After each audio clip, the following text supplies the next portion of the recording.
2, 1. Hello, ladies and gentlemen, and welcome back to another exciting episode of Delusions of Grandeur. I am one of your hosts, but today we are going to continue our, here's the tongue twister, our non-comic book hero. Yeah, our non-superhero comic book adaptations, and specifically Western comics. That's it. And so I figured I would direct you over to a more knowledgeable person on the subject matter for tonight. So, Brandon, why don't you take it away and tell us what film we're going to be discussing tonight? Well, today we're going to do the film Scott Pilgrim versus the World, the 2010 film by Edgar Wright, with quite a few lovely actors and voices. Matter of fact, I even brought my my copy to show physical media in support of it, but also based on the 2005 comic of Scott Pilgrim versus the World, all 6 volumes there.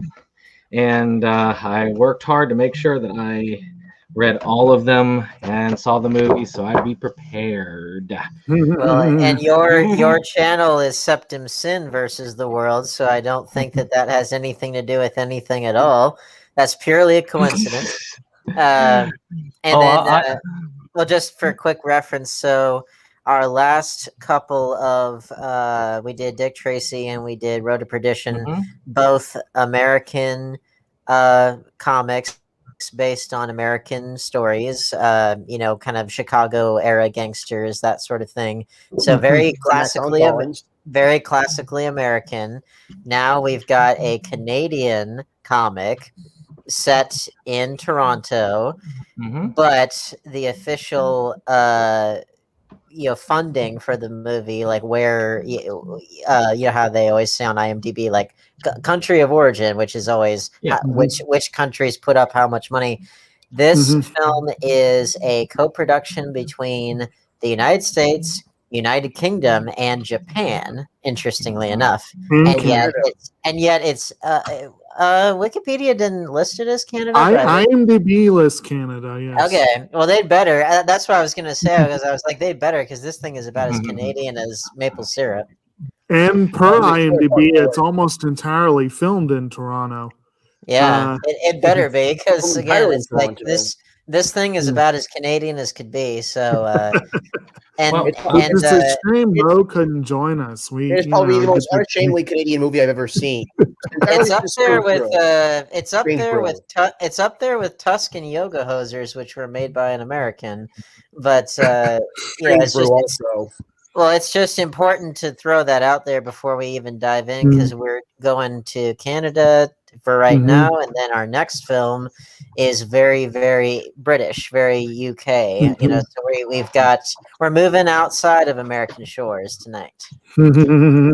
Well, before I take a nap on the next one, this one, however, we want to, of course, talk about spoilers. So, if you don't want to have this movie spoiled, go watch it, then come back.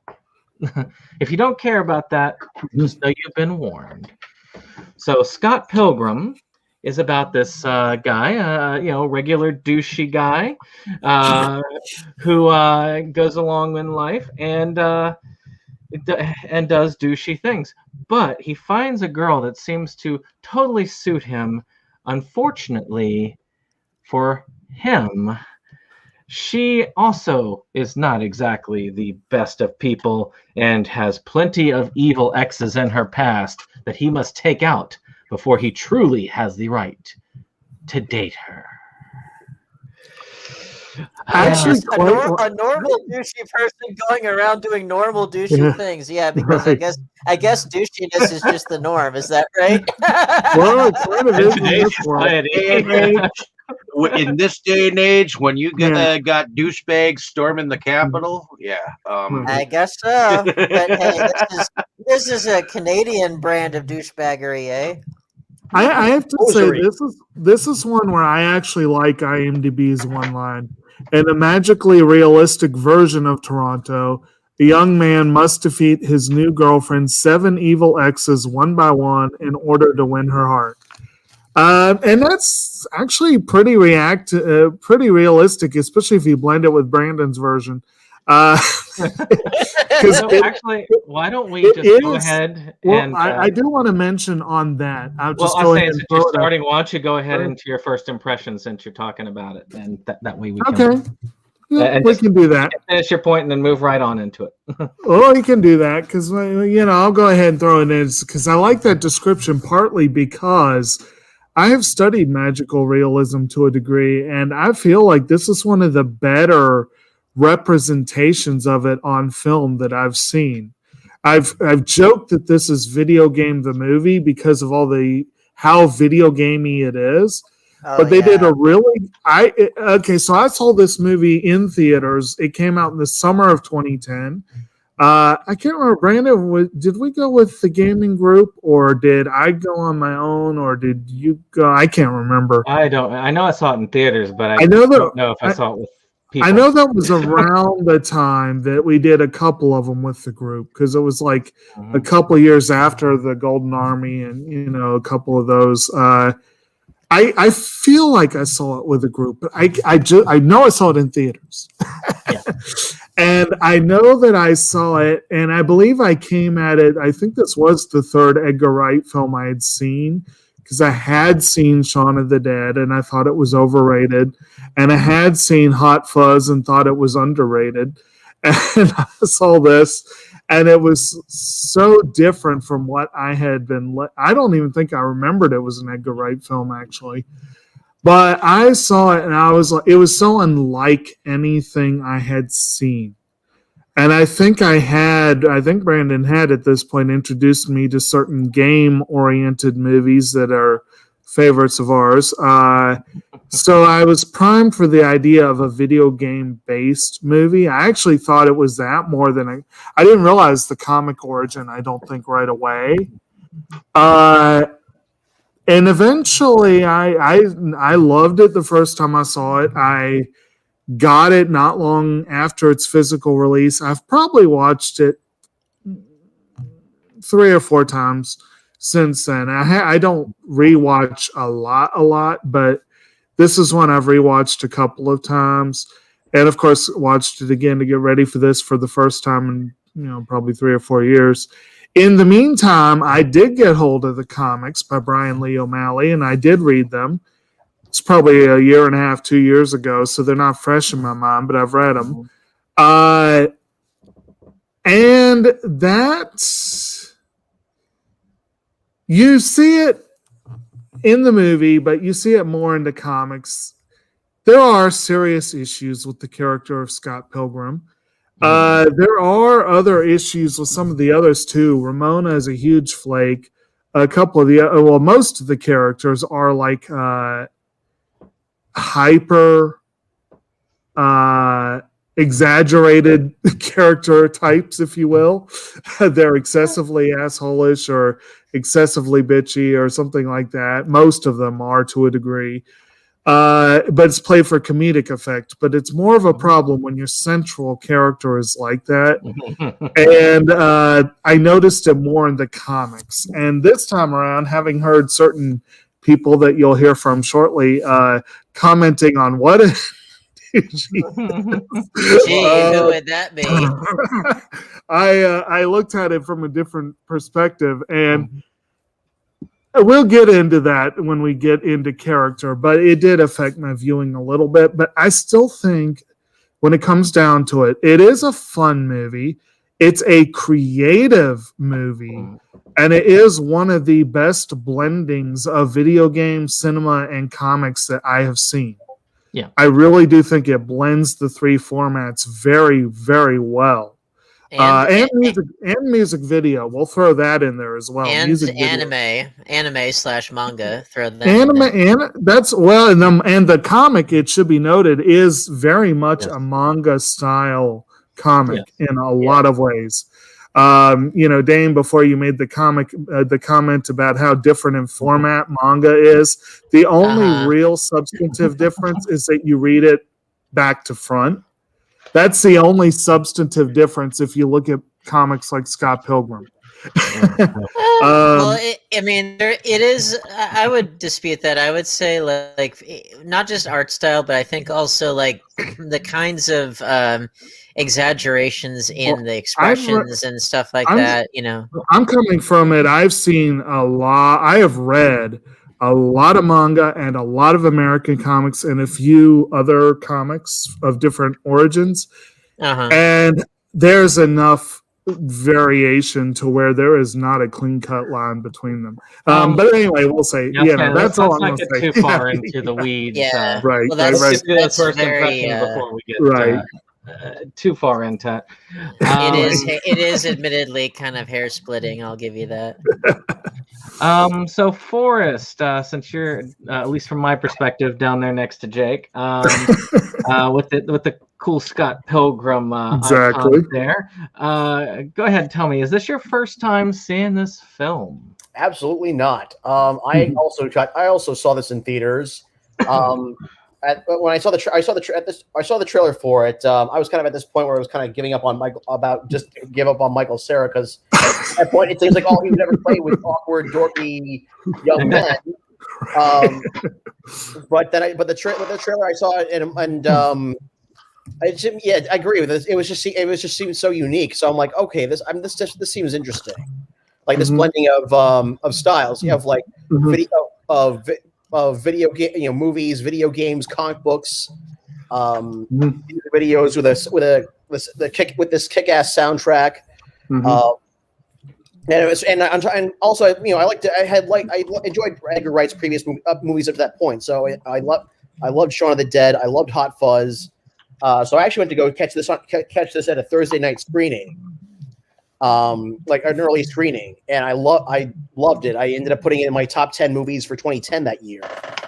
And it's one of the few movies that it is probably the one movie that's come out in the last decade that has replay value for me. Like a lot of movies in the last decade, I watch once and then forget about them. This one, no, I find myself coming back to it a lot. It's real fun. Well, is that it? Okay. I guess I could say, I guess in terms of substance, in terms of definitely great in terms of style. Plus, great. The cast is fantastic. There's so many. You have Michael Cera, Mary Elizabeth Winstead, Kieran Culkin, just all the 7 Evil X's. Just a fantastic cast. Very funny. The use of humor, of the way of combining the editing with the humor is great. Yeah, that's one thing that I love about Edgar Wright is how he's able to make his editing, combination of editing and comedy. All right. Oh well. I guess we'll go to Dave. We'll head slowly back towards me to end the first impression. So, Dave, is this your first time seeing it? Yeah, it definitely is. I think in 2009 I was like in between like my freshman and sophomore year, and I know that this movie had a lot of buzz at the time in the gaming community and whatnot. I mean, I was just heavily getting into like Magic the Gathering at the time, so I guess I was not exactly paying attention to this movie, and it kind of escaped my viewage, and I guess. Today I watched it, so I'm not entirely a fan of Michael Cera per se. He is a bit too awkward for me. I mean, I was hoping that he would be like a Jason Eisman kind of a character instead of what he is, because he's very much an introvert, as far as anything. I mean, to me, this have mixed feelings on this film. On one level, I like the idea of seeing him beat some characters and coins fall out like you're playing a Super Mario Brothers game. Right. But on another level, his character in here is really douche. And I just can't really get into his character as much as in fact he's kind of just an asshole until like the very end where he ends up fighting this dude who looks like some scientist from some Stephen King gallery or some shit. So yeah, he does look like a Stephen King character. You're so kind, Dave. There's another level of like madcap wackiness about this movie that I did enjoy, like the Marvel characters showing up. You got Captain America there. You got you've got the Punisher dude showing up, Thomas James. Captain Marvel, you got and some non Marvel people like Brandon Routh, who was both Superman and the Atom. And Aubrey Plaza, who was in Legion. And there were references. I did. I mean, I did enjoy those character superhero nods. I had forgotten earlier, but Michael Cera himself, the voice of Robin in the Lego Batman movies. Right. And he's wearing an X-Men jacket. Yeah, that too. I noticed that. Yeah. But I mean, at the end of the day, I guess it may be worth a rewatch. Maybe when my fiance isn't coming in and being like, "This looks stupid." What's this nerd shit? Well, Dave, it sounds like you need to broaden her horizons. I mean, tell us how you really feel. It's hard to really broaden her horizon. I mean, to her, most of the things that we discuss are like, where the hell did these guys come up with this movie? Why was this movie picked? So half the time she's rolling her eyes at some of them.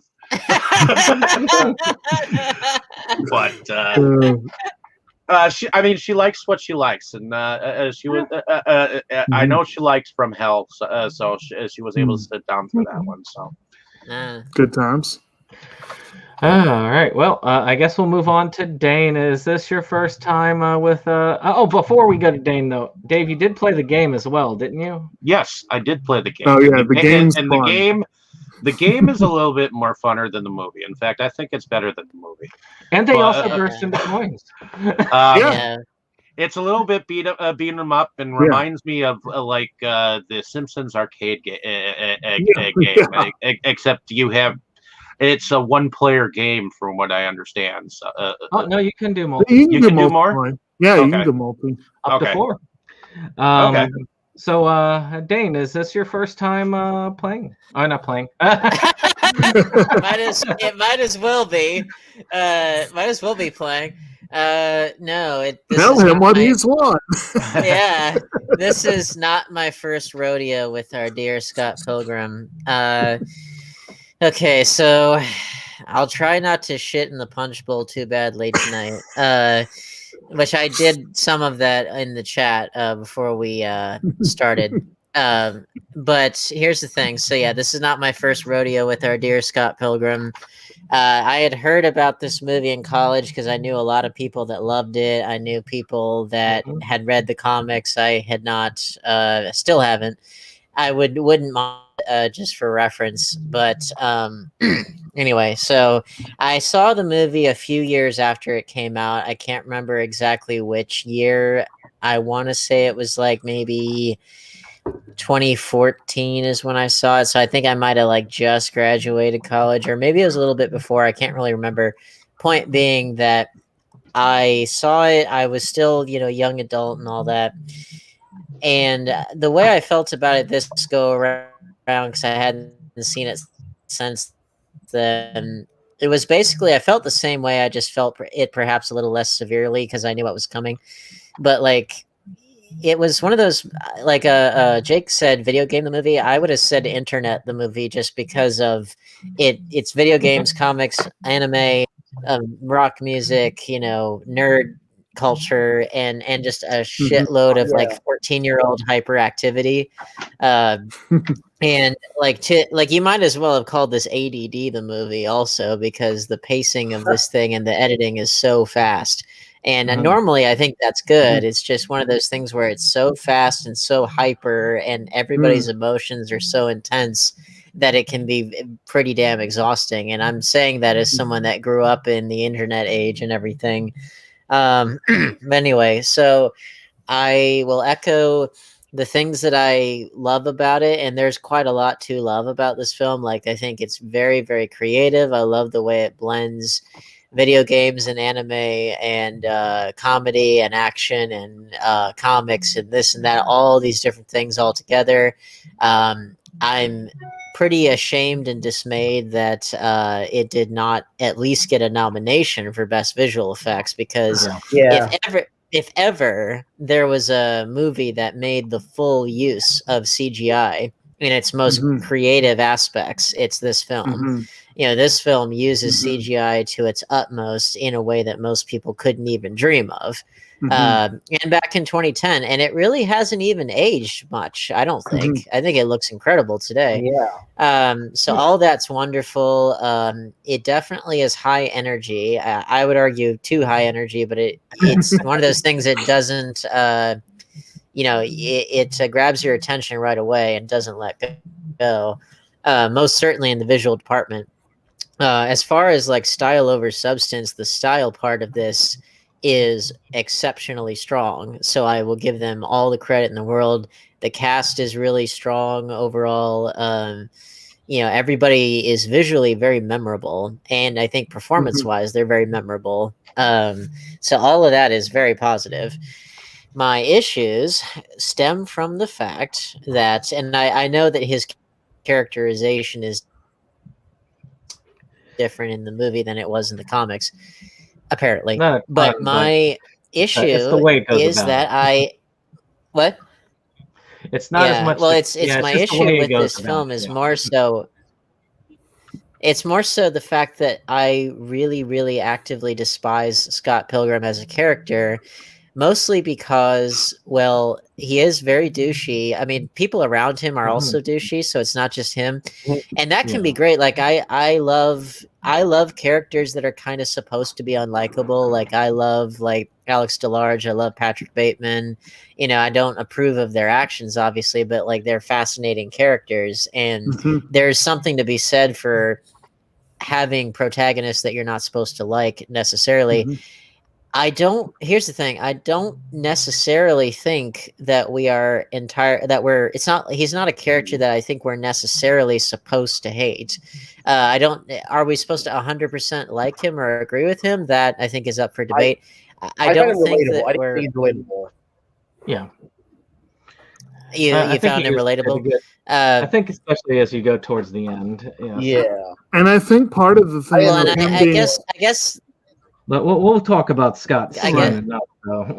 Definitely. Well, I was just going to mention, like, I think there are several characters scattered throughout. Wallace, Julie, most of the exes, really, who call him on his shit repeatedly throughout the film. Kim does repeatedly. Yes. And the fact that those characters are inserted does let you know that they're not giving him a complete pass. Oh, no.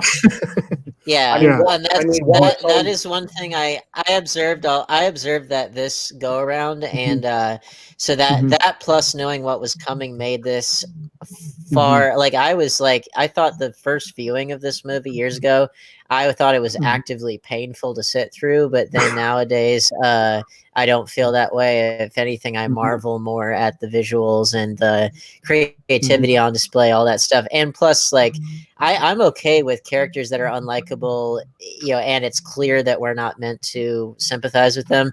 Now, I do think we are meant to sympathize with this guy more so than, say, a Patrick Bateman or whatever. It's just more so that, like, the issue I have with it is that he is, to me, very unlikable, and I do feel like we're supposed to relate to him in a way that I most certainly don't want to, and I take a tremendous amount of issue with the type of person that has someone that, at least in my estimation, has someone special in their life that is, in my estimation, is like the perfect person who is sweet and loving and loyal and kind and is eating out of your hand because she loves you so much. And he treats her like absolute shit and goes after this person who, I didn't dislike Ramona Flowers, but she was so boring in comparison to this person who, to me, is like the perfect girl. In comparison, to the two of them. And I was like, why are you throwing away this, gem for this person that is just so dull and so nothing, on the one hand, but then also, why are all of these girls, past and present, why are they giving this dweeb, this loser, why are they giving him the time of day? Like, no woman in her right mind would ever be interested in this guy. Well, yeah, the only thing I can think of that would possibly make them like him is the fact that he's in a band. That's about it. Because the other exes or whatever, they were alpha male douchebags. They were alpha male douchebags in their own respect, except for the one girl. So like I could understand that. I mean, I don't like it, but I could at least understand that, because like alpha male guys have confidence. They either have direction in their lives or they can at least feign it for a while. This guy has no direction in his life. He's a loser. He's a whiner. He's bitchy. He's moany.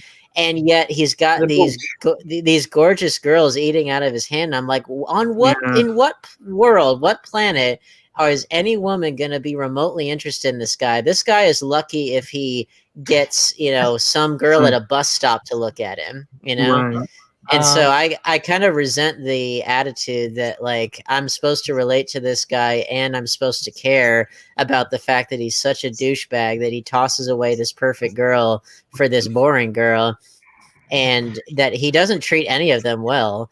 And I'm just like, I just want to scream at him. And I want Jack the Ripper from the next movie in tonight's lineup. I want Jack the Ripper to like gut him and feed him his own intestines. That's how much I hate him. Well, I actually have answers to all those questions, but hopefully we'll hopefully get to them as we go throughout today. All right. Yeah. But that's like the short version of the rant. So sorry about that. I'm sure we'll dissect it piece by piece as we move along. Yes, we will.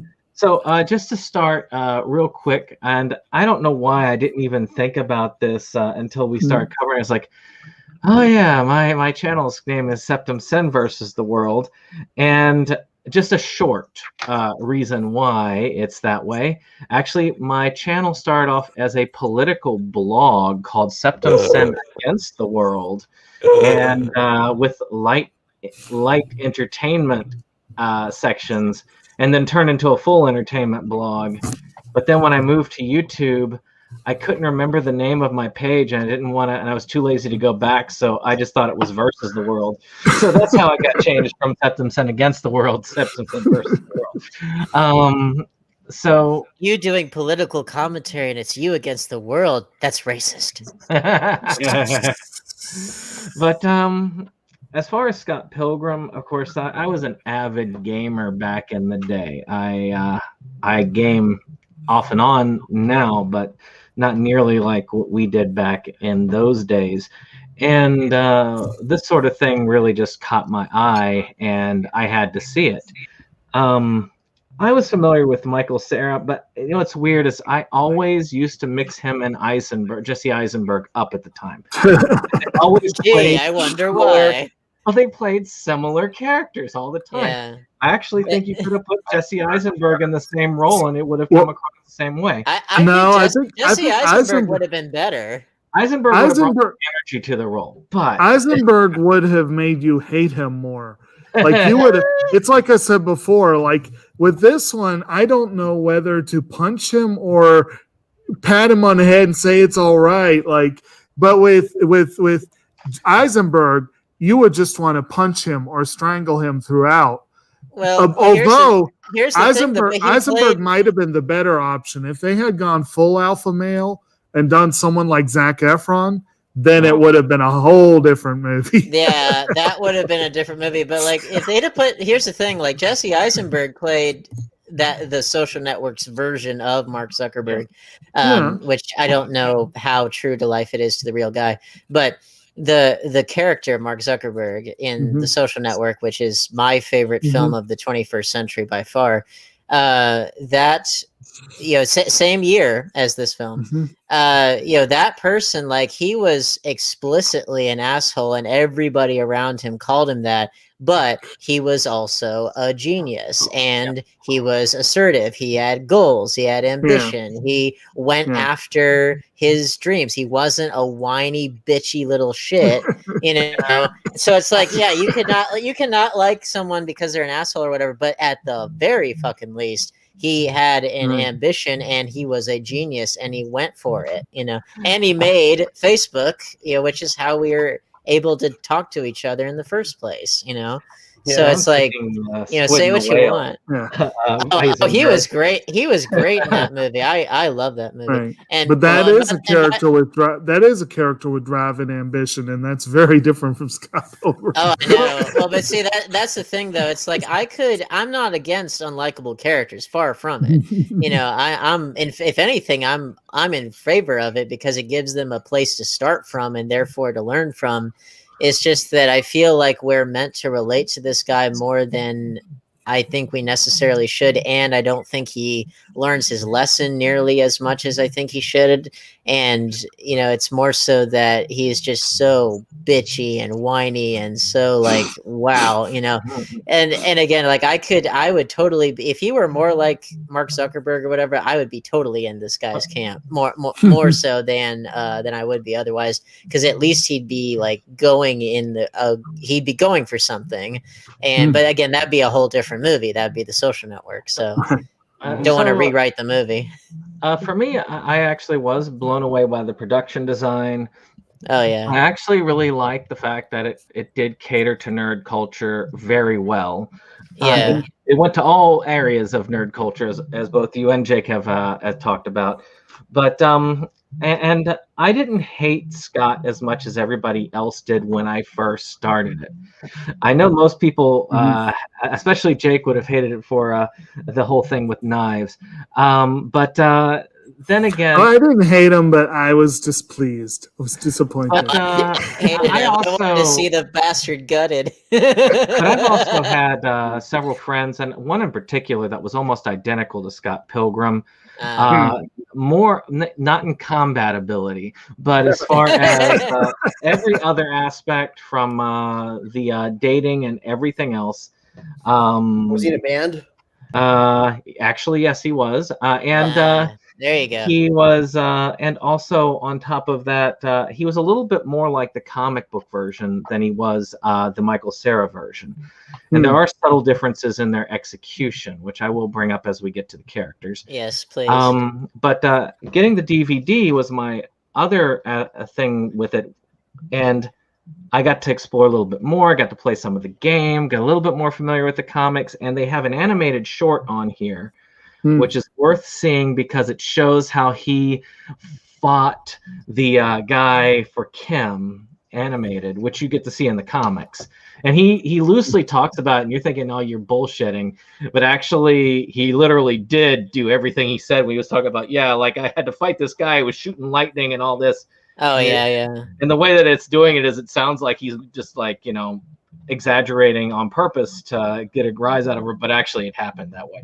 So well, in this world, like here's the thing: if that had happened earlier, then we could have been like, oh yeah, right, and then it happens, and then we're like, oh shit, but after all we've seen at that point in the story, it's like, yeah, okay, because we know that that's possible in this world, So every time I've seen this movie, I've liked it more and more.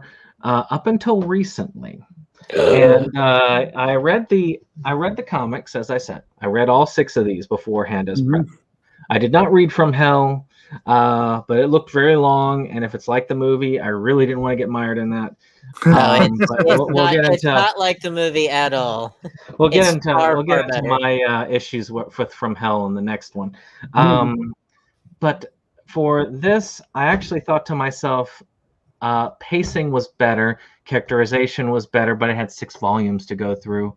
Yeah. But at the same time, I still marveled at the fact that they were able to fit all that into this in a coherent fashion. Strictly speaking, they didn't. In typical manga fashion, the series was ongoing when the movie went into production. Yeah. But I think they had it actually hit fairly close, though. Yeah. That was the thing. The ending was fairly close to what it ended in the comic. Well, Brian Lee O'Malley was, I think, closely involved, and he actually borrowed from the movie for the last couple of volumes, from what I read. So as I said, I thought it was a pretty good run. I enjoyed it still. I definitely felt Michael Cera's portrayal was a lot more douchey, oddly enough, than the comic book version. Even though people always were telling me the comic book version is like so much worse than this one, and I disagree. But I'm not gonna dwell on all this stuff because we're gonna move forward. We're gonna keep moving. So what I'm gonna do with this, as far as plot lies, I'm just gonna do as I usually do when I host, and we'll just go through it, hit the characters as they appear. And if I miss anybody, y'all just say, hey, I really want to talk about this person. As this plot goes fast. Really fast. Yep. So we are introduced to Scott. Really, I think he's the first one there, and he's talking with his friends as they're talking about him and his breakup, and finally getting together with this high school girl, which is his first introduction. So we really get to see Scott right on. Yeah. I think we've got most everybody's opinion of Scott already out of the way. But I wanted to real quick throw out my 2 cents on Scott. Scott Pilgrim has 2 presentations. In the comics and in this, they're both selfish by nature, and they're both childish by nature. One of the things that Michael Cera does early on is he does this thing where he uses the restroom and he kind of pretends to wash his hands as he goes. And that right there just shows what kind of a character he is. Whereas Michael Cera plays it off as more of a shyish, almost purposefully douchey. The comic book version plays it a lot less shy, but more of a oblivious douchiness. It's like, this is just how the world works. I mean, what do you mean I'm not the center of the world? And not necessarily, there's no malice in it. There's a little bit more malice in Cera's portrayal, not a lot. I'm sure not nearly as much as Zuckerberg would have not Zuckerberg. But Zuckerberg. Let's see, like I could have, here's the thing, like that, because I heard that same thing. I could have bought him being like cocky. I could have bought him being like a wannabe like Peter Pan or something like that. Like I could have bought that, and I might have been actually more on his side for the simple reason that that is a phase that young men go through. And cockiness is not a good trait, but it also within cockiness is a slight bit of charisma, and so it's one of those things, if you were to just channel it in the correct path, then you'd be okay. But it's like, this is like this cockiness guy with emo. Well, that's what I mean. It's like it's not. It's more so that he's just so unbelievably insecure and whiny and bitchy and stuff, to where it's like, and I know that was kind of in vogue at the time with like him and with Jonah Hill and stuff like that. That was kind of in vogue in like the late 2000s, early 2010s in comedies and stuff. But like that, from what I know of female psychology, that is like an antithesis of what a woman would go for. And so therefore it's like, why on earth are there this many women that are this, attractive and have this many positive qualities? Why are they going for someone that is this, antithetical to what they would probably be looking for?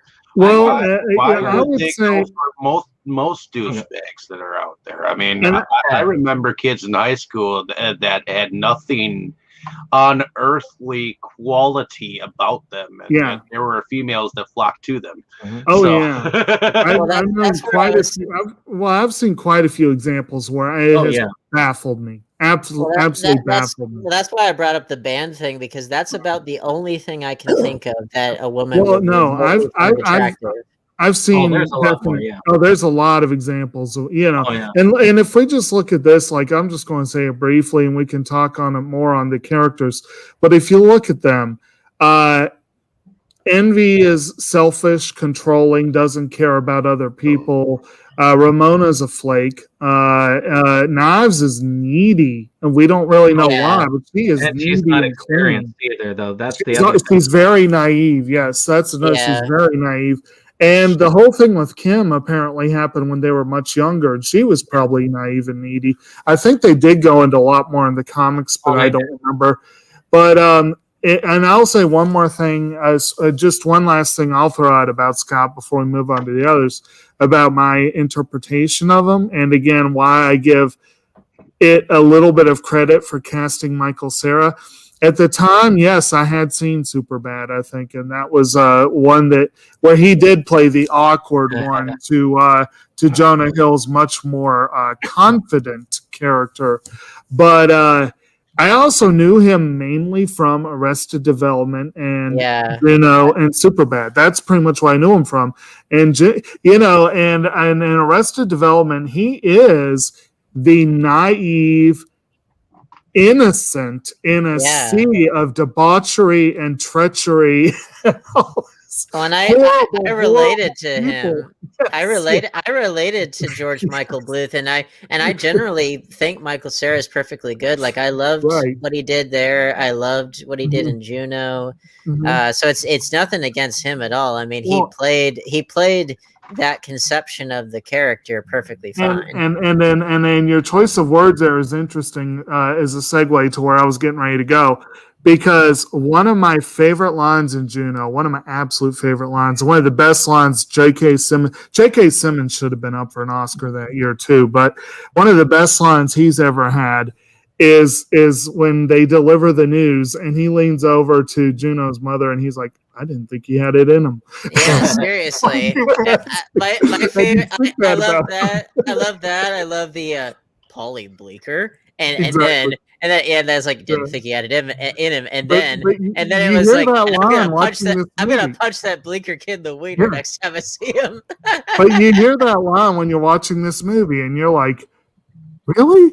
Yeah, seriously. And I agree with you, but again, I've seen enough examples of where girls do go for the people you wouldn't expect. It doesn't follow logic. And yes, I could see a Scott Pilgrim actually having a chain of broken hearts like that, even though it baffles the mind. And there are reasons for each and every one of them that they do go into detail in the comics that you don't get here.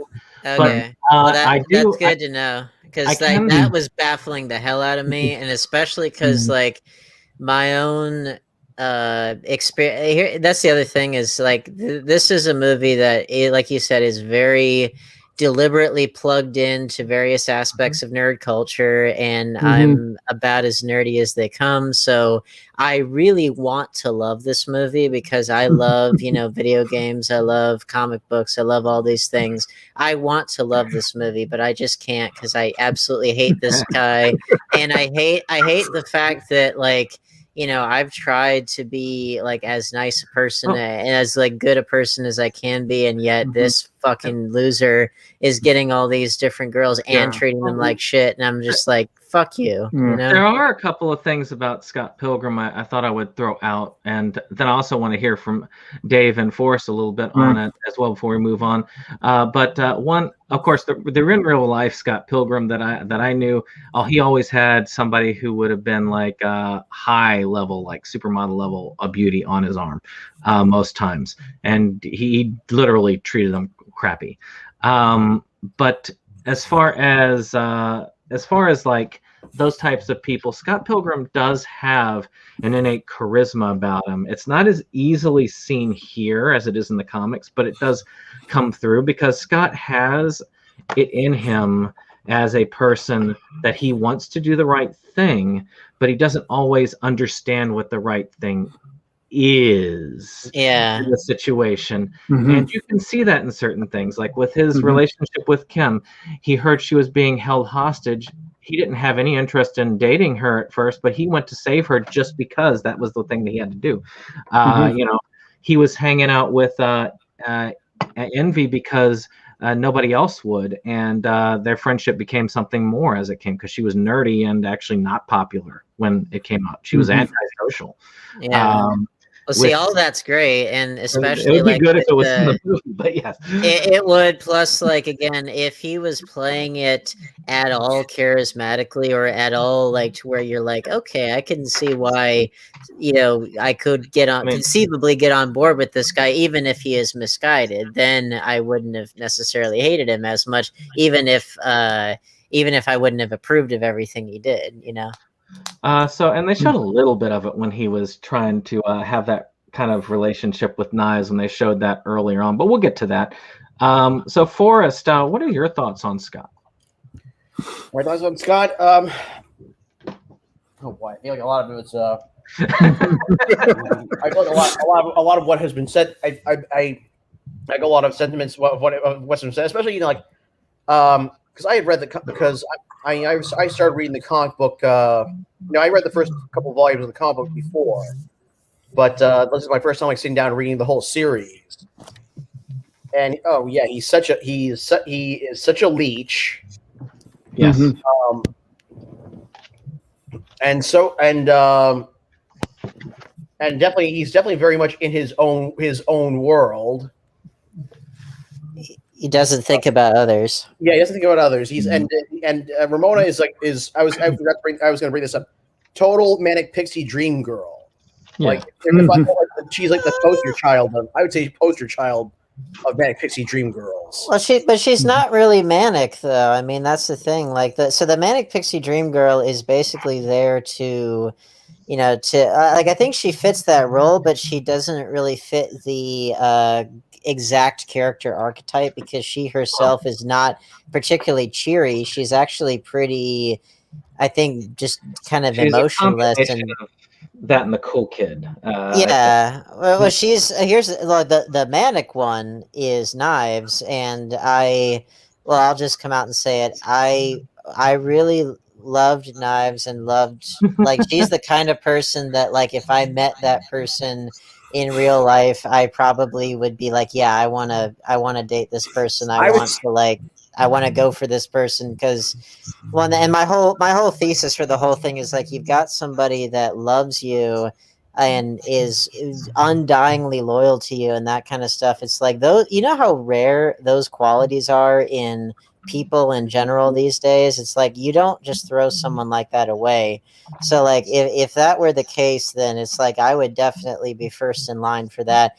Now the flip side of that, like you said, is needy. Yes, I could see that. Overly energetic, inexperienced. Yes, that's another, you know, criticism there. But it's just more so that, like, those qualities I think are sorely lacking in people in general, and you know, and especially in comparison to, say, Ramona Flowers, who is just so dull. You know, it's like, she's really not an exciting person. You know, she's just very dull. You had something else to say on that, Forrest? Yeah, sorry. I was going to let Dane know that if he's you know, since he is Team Knives, that's all the more reason you should read the comic. Yes. Good. Which now she does get to kick a lot of ass in this, and I think if anything, Knives is the one who goes through the real character arc in this. You'll probably like Scott better in this one, but yes, if you're really obsessed with Knives, you're going to naturally just hate Scott just because of what he does. Yeah. I like Knives, and I like the girl named Knives. It's just one of those things. Like, she has the real character arc in this movie, because and that's another big criticism I have with it, is that Scott Pilgrim has kind of sorta a character arc. I don't think he gets anywhere near the kind of punishment that he deserves for how awful he is. And Ramona Flowers really doesn't change at all. But Knives is the one who really goes through a character arc. I do think she's a little too sweet to Scott by the end. I think she should, I would like it if she kicked his ass, but I remembered the line that stuck with me this viewing, which was that I'm too cool for you anyway. And she's absolutely right. And I'm glad that she doesn't change her basic nature of being very sweet, but she also has enough courage to say that, I'm too good for you, basically. But she doesn't say it quite that way, but it's like, it's within the realm of her personality as we know it. Most of the characters end up growing in some way throughout the movie. So, Dave, did you have anything to add about Scott Pilgrim?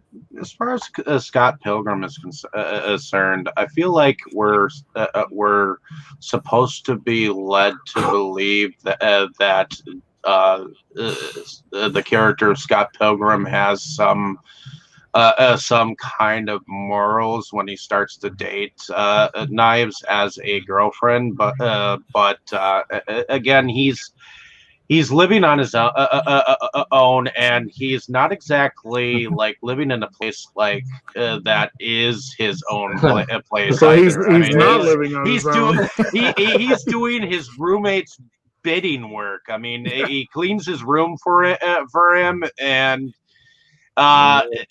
again, I mean, the whole thing. Okay. I was thinking about this the whole time. I was going back to our punch drunk love conversation, and Adam Sandler's family was very, very much into his life, like this sister was. And not as bad as this. Like, this sister was like kind of. I got the sense that she was trying to help him more than Barry Egan's sisters were. Like, they were actively bullying him and like, even the one that kind of sort of trying to help him, she was going about it in precisely the wrong way. I think that this sister, Anna Kendrick, who is really good in this, and I like her in general. She's kind of, I guess she's a big sister, even though she kind of acts like a tattletale little sister.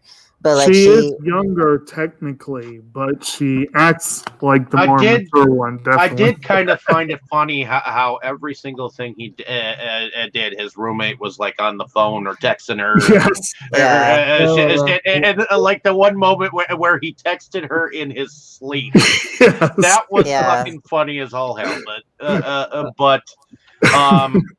I mean, there are various moments of funny, and there are various moments of just odditiness about Scott that I wish that I could maybe like his character a little bit more. But even his relationship with Mona is kind of half-assed because there is no character development of the relationship.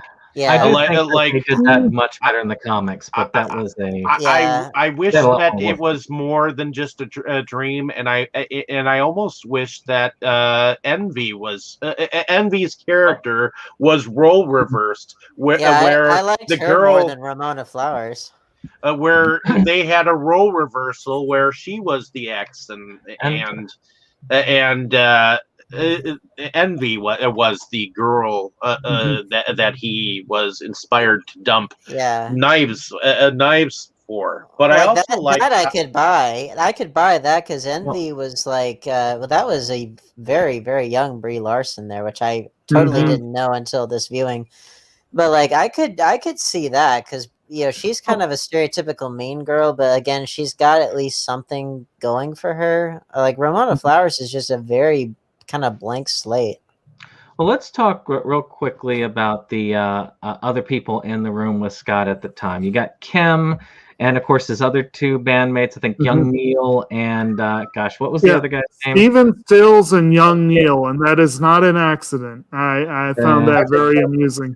I really love the name Young Neil, which of course he upgrades to Neil as they get to the end of the movie. Right. These characters are very much the garage band that always practiced and never really got anywhere, but finally decided by the time they were in their 30s to 40s to go and start the garage band tradition of going to these Battle of the Bands. Oh my God, we're not that old. Well, to me, that's kind of how it comes off to me. And I was very much. I remember when I first saw this movie. I remember when I first saw the movie. I remember the beginning of like the first song where she's like 1, 2, 3, 4, and I was like, oh God, it's one of these kind of movies. The one that starts at 11 and doesn't hold up in terms of the pacing. No, it stays at 11 the whole time. Yeah, seriously. It does. But the one that has the most personality. I mean, all of them have their things. Stephen Stills is like always ambitious about the band, and he dates Julie, which we'll get to later. And Kim is, of course, the drummer, which I think really cares the most about the band overall. And then you got the death stare. And Scott treated her like shit in the past, apparently. Well, and that was a weird one. And again, they didn't go in depth about it. They just like say, yeah, we were there. We broke up. It was mutual. And then it turns to her as like, no, it wasn't. Yeah, that was kind of odd because it's like I wanted to know more about that because, that seemed like there was a lot more to it. And again, I was like, what did you do, you little shit, to this person? Well, and the weird thing is, I mean, she calls him on his shit more than any of the characters in this. She's straight out, she's blunt. And backstory is basically he found out she was in trouble. He fought this guy with glasses and the superpowers, took him out after taking all the other ones, rescued her, and they ended up dating. And then he had to move. Then he moved to Toronto, and in his mind it was, all right, I moved to Toronto. I guess that relationship's over. That was the whole of it. And apparently you find out later that he had thought in his mind, oh yeah, I told her. No, he didn't. He forgot to tell her that he was moving, and ended up moving without even telling her. Oh yeah, that's not good. I do give Scott some credit for his fighting prowess, which again is very, very anime. But it's like, again, I could totally have bought that more if his characterization had been more Yusuke Urameshi from Yu Yu Hakusho. And if you want to see that, the animation I think is on YouTube that you can probably look up the fight that he did, and they animated it in a comic book art style. So it's a pretty cool. I know at least some of y'all have seen it. I think you've seen it, right, Jake? Probably. I'd forgotten about it. I forgot about it this time. Honestly, this Blu-ray, it's one of those ones where they tried to load it up with like online features and stuff, and it just makes it a pain to deal with, which is annoying. But whatever. That's what they do when they try and get too fancy. But yeah, as far as the group, Steven actually is one of the ones that I always thought was a little bit of a blank slate. I mean, he pretty much was the band. Young Neil and Kim in particular, I loved her.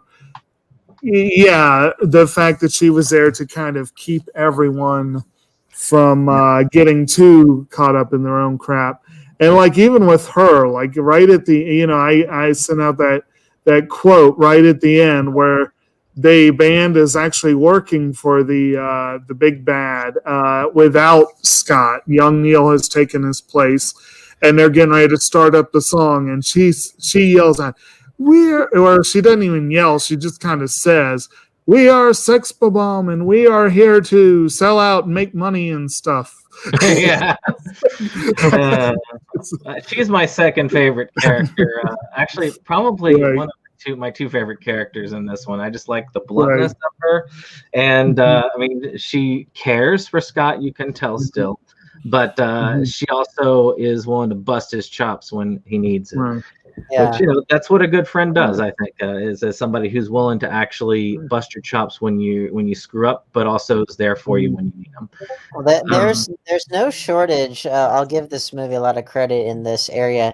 No shortage of funny actresses in this that have a lot of good zingers and a lot of good, and have gone on to do even more, even better roles. Like I'm thinking. Aubrey Plaza and Anna Kendrick and Mary Elizabeth Winstead, who had already done great work in Death Proof and has gone on to do even greater work in like 10 Cloverfield Lane and Birds of Prey and stuff like that. And apparently, Dave, you may or may not have gotten to this, but I believe she stars in season 3 of Fargo. Yes, yes, she does. In fact, I just saw her end in there. She plays the somewhat whore of a girlfriend that ends up. Apparently, Ewan McGregor plays like a double role in the third season of Fargo, where he plays like two different brothers, one that was rich and one that was poor, and one was a probation officer, and she just so happened to be one of his probation people, and he ended up having a relationship with her, and she goaded him into trying to get money back from his brother, and it did not end well. And apparently our boy Wallace had a couple of appearances on season 2. I really need to see that show. Does anybody else have anything else to say about the band, Forrest, Dave? Sex Bomb? Well, as far as they think about death and get depressed and stuff. I loved the name Sex Bomb. Yeah, you can tell right there. I mean, that's like Mario Brothers references. I mean, video game references and comic book references galore. Right. I do kind of wonder if Sex Bombs is the name of like a porno shop in the Mushroom Kingdom somewhere. Scott is like big into like comic books and video games. He doesn't do it as much in the movie, but he talks. I know Ramona's ear off about comic books and the X-Men and stuff like that because he's like a huge fan. Well, I could see as you said, Dane. I could see the full name of the shop will be Young Neil Sex Bombs. Yeah, that's it. Well, I could. Here's the other thing: is like the Puckman thing that he says. Yeah. Just some of the Zelda and Mario and Sonic sound effects you hear and all that. Like, I'm good with. I'm down with all that. Like, that's Final Fantasy baseline. Yeah, I'm down with all that. That's definitely nice little 8-bit Universal logo at the beginning. Which honestly, we talk about favorite scenes. Honestly, the 8-bit Universal logo is probably my favorite scene, just because when I saw that, I thought, well, that's why I was so like, especially when I first saw this. It was such whiplash because when I saw that, I was like, "Oh my god, I'm gonna love this movie," and then it was like, "Oh fuck, this is like ADD the movie," and set you up for fall, right? I know. Well, but again, it's like I've softened on a lot of things now that I wasn't as soft on before, but I still take issue with like the big things that I took issue with at the time. But like everything relating to the way that they integrate either references or sound effects or this and that, it does not come across as reference for reference sake. It comes across as really truly integrating aspects of pop culture into the narrative in a way that no other movie has done and did before or has done since. Not even something like Ready Player One, which that was more so reference for reference's sake. But this one really did. You talk about fair use and stuff like how you have to have it as transformative or whatever. This felt truly transformative. Like you did transform these different aspects of culture into the narrative and wove it in there into something new. Now, one thing that I did have a big criticism about in terms of, I said this in the chat, because it does relate to plotting and to character both, is that because I had my issues with Scott as a character and with Mona Flowers and just with the overall plot itself, I did not feel like the plot it didn't have much in the way of stakes. You know, it felt very superficial. It felt very. Now, I get that it's kind of a heightened. It's a heightened reality expression of these very down to earth problems that people have. So I get all that. It was just more so that like I cannot really bring myself to care as much as the movie wants me to, because these problems that these characters are having are not really that substantial, number one, and number two, it's so they are to them. What? They are to them. Yeah, well, I guess so, but it's just I guess I was like, if I were a 14-year-old with ADD, then I would probably think that this was like the end all and be all. But I guess seeing it at the age I was at, I was like, guys, grow the fuck up, And keep in mind that this is structured to be like a video game. Yeah. I mean, and I can understand that. Stage select and all, actually. I can understand that too. And I give more props to that department than I do the character development of Scott Pilgrim here. For some reason, there is just. It's like some of the character relationships are like half-assed in here, and I think that especially the one that leads up to Ramona and him meeting her. There should have been more there. Before we get into Ramona, why don't we go ahead and touch on Knives, and then we'll also touch on his roommate and sister after that. Okay. And then we'll hit on our first meeting with Ramona. Okay. Knives is just a cute, sexy little Japanese girl that is very. I love how stocky she gets. I mean, it is very cute because I don't know why, but I would love to have her stalking me. Well, if you're going to have a stalker, she might as well be cute and basically harmless. But keep in mind, Knives learns probably more than anybody in the film, because she's new to relationships. She's never been in a relationship before. Well, she doesn't understand love and a lot of. She's been in relationships. She just hasn't kissed a guy yet. Well, and I guess again, I confused the movie and the comic a lot. So in the comic, she's never been in a relationship because she's been in the girls' school, and she's this Catholic and the school. movie doesn't make explicit that she has much history at all. She specifically says that she's been in relationships before, but she's never kissed a guy. To Scott while they were walking. I know that. but if you look at every character in the movie where you know something of the relationship history, I mean, some of Ramona's, for example, didn't even last a week. And yet they were bad enough for them to become part of the League of Evil Aliens. I guess part of why I'm in so much in Team Knives all the way, if we're constructing it that way.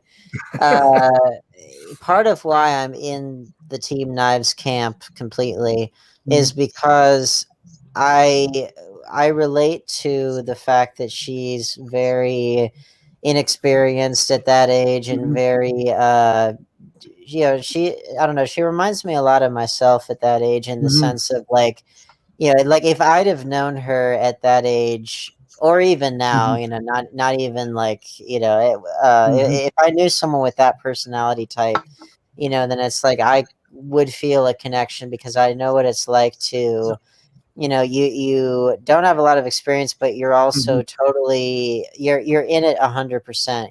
You're devoted, you're loyal, you're this, you're that. It's like I understand that. I don't think that those are qualities that should be thrown away because I think they're so rare and they're so they're in tragically short supply. And I guess I could totally see the counter argument of like someone that might find that annoying though. Well, it's 100%, but then there's also 150%, and that's where it goes over with knives. The thing with her that goes from, I do agree that she is very cute and very lovable in some ways. She does push my patience, and I feel very, very bad for her having glomped onto Scott the way she had. She could do so much better.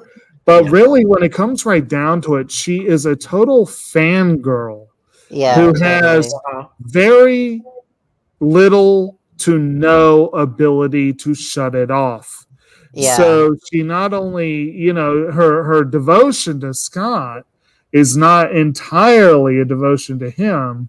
It's a devotion to the idea of him. Yeah. And a devotion to the idea.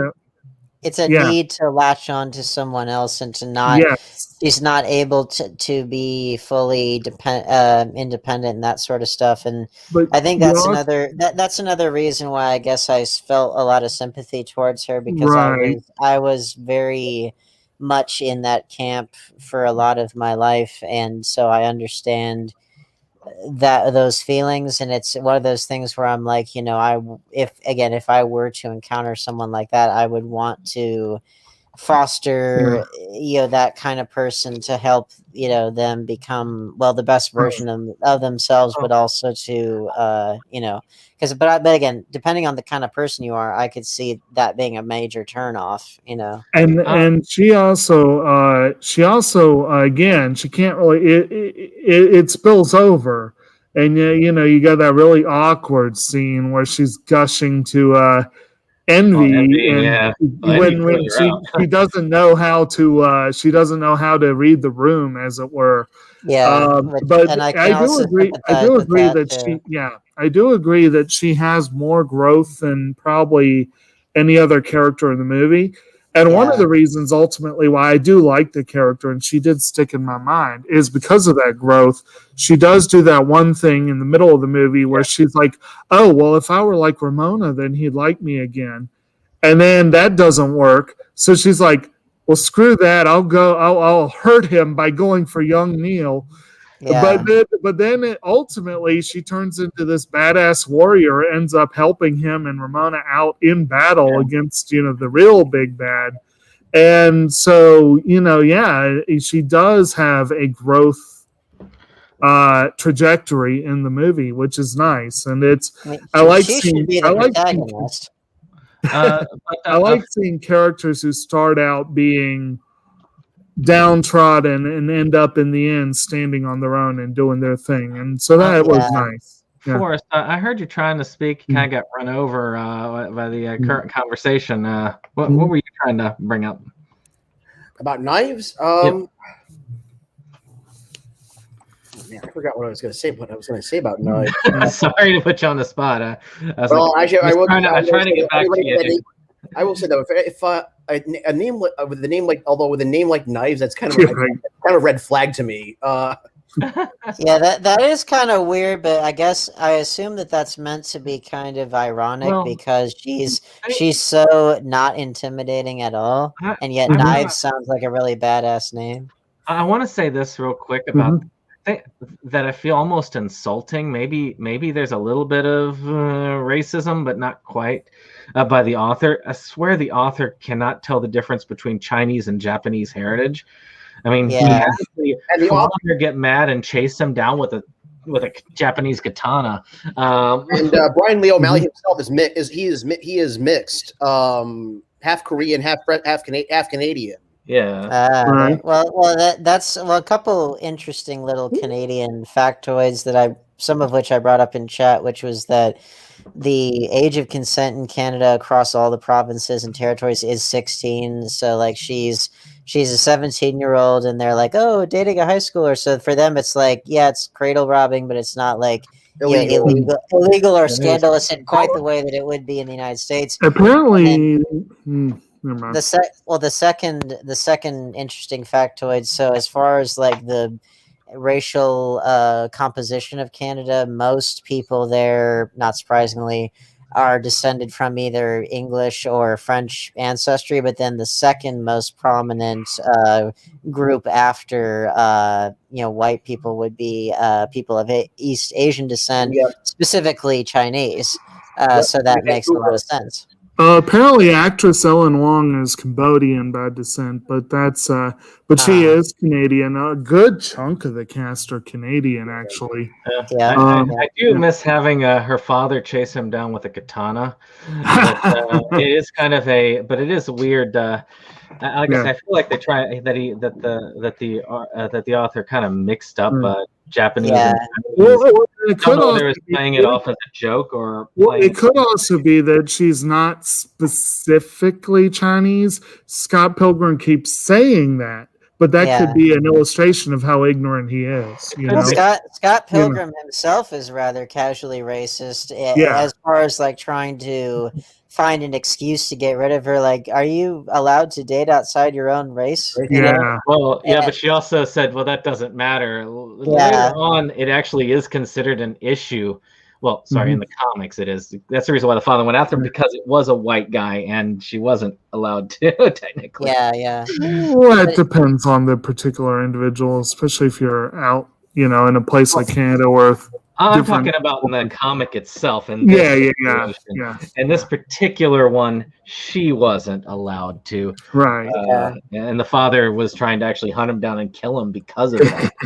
That's a little different there, but still, it's just more so. It's more so that like I think Knives has a lot of potential for growth, and in the film we do see her reach that potential, which is awesome. But like I think even where she first starts out, I had nothing but sympathy and admiration for her, because I was like, man, if I were in Scott's position, I would so go for this girl like completely. And but it's great to see what she becomes and the fact that she, even though I think she's way too nice to Scott, even at the end, it is good that she doesn't have to become like this cruel person or anything like that. So, Dave, did you have anything to add before we? As far as Knives goes, just the fact that I'm very much Teen Knives myself. Hard not to be in many cases. Yeah, it's hard not to be. As far as her character goes, I do believe that her character had the most development. I do like how stocky she gets. I have known people like that. You got a thing for stalkers there, David? I dated a stalker once. Okay. So I guess so. And keep in mind that the comic goes over like a full year takes place. So I don't know whether that's not very well illustrated in the movie, but no, it doesn't. I could buy this stuff going over the course of a full year more than I could the way that it's presented here. Now, granted, the movie moves so fucking fast. It's probably over the course of 20 minutes in real time. I don't know. They do actually set the timeline, and that is with Ramona specifically says at one point, I change my hair color about every week and a half. And she changes her hair color 3 times. So it's about a 3 to 4 week period. Even that's pretty damn fast. But then again, these are some fast, hip internet using youngins, I guess so. But I do think with Ramona Flowers, by contrast, I do think, even though I thought she was so dull, I do think that is partially by design, because a lot of what Scott finds attractive in her is his own projection, and that is well illustrated. So I give the and I do think that Mary Elizabeth Winstead gives her more than is perhaps more of a character than is necessarily on the page. of the script, not the comic. But like, so I get that a lot of it is projection, and I do think that that's well illustrated. It's just more so that like he's also rewarded with her at the end, despite the fact that A, he treated the substantial girl like shit, and B, the girl that he ends up with is still kind of there's not a lot of substance there. And I want to go ahead and just do a brief comment on it, because you do go through the date with knives. Yeah. Again, it's a very innocent thing, and there's two things to that. And Scott even puts in that, oh yeah, we kind of just go together, we do this and that. But Scott, let's put this out as far as Scott Pilgrim. He's not a lech by any means. He's not like trying to. He's not really been. He's not going after her sexually in a lot of ways. Matter of fact, he doesn't see her that way. Yeah. As you can see as it goes. Scott has been on a. It's established that he's kind of like, this is his rebound. He's romantically bruised. She's the rebound girl, and he's going with her because she's not a threat to him. It's more of a and she looks at it as settling. But he's more of a. It's just more of just a temporary thing for him. He just wanted somebody more of a kind of a light romantic, as Jacob said, playtime.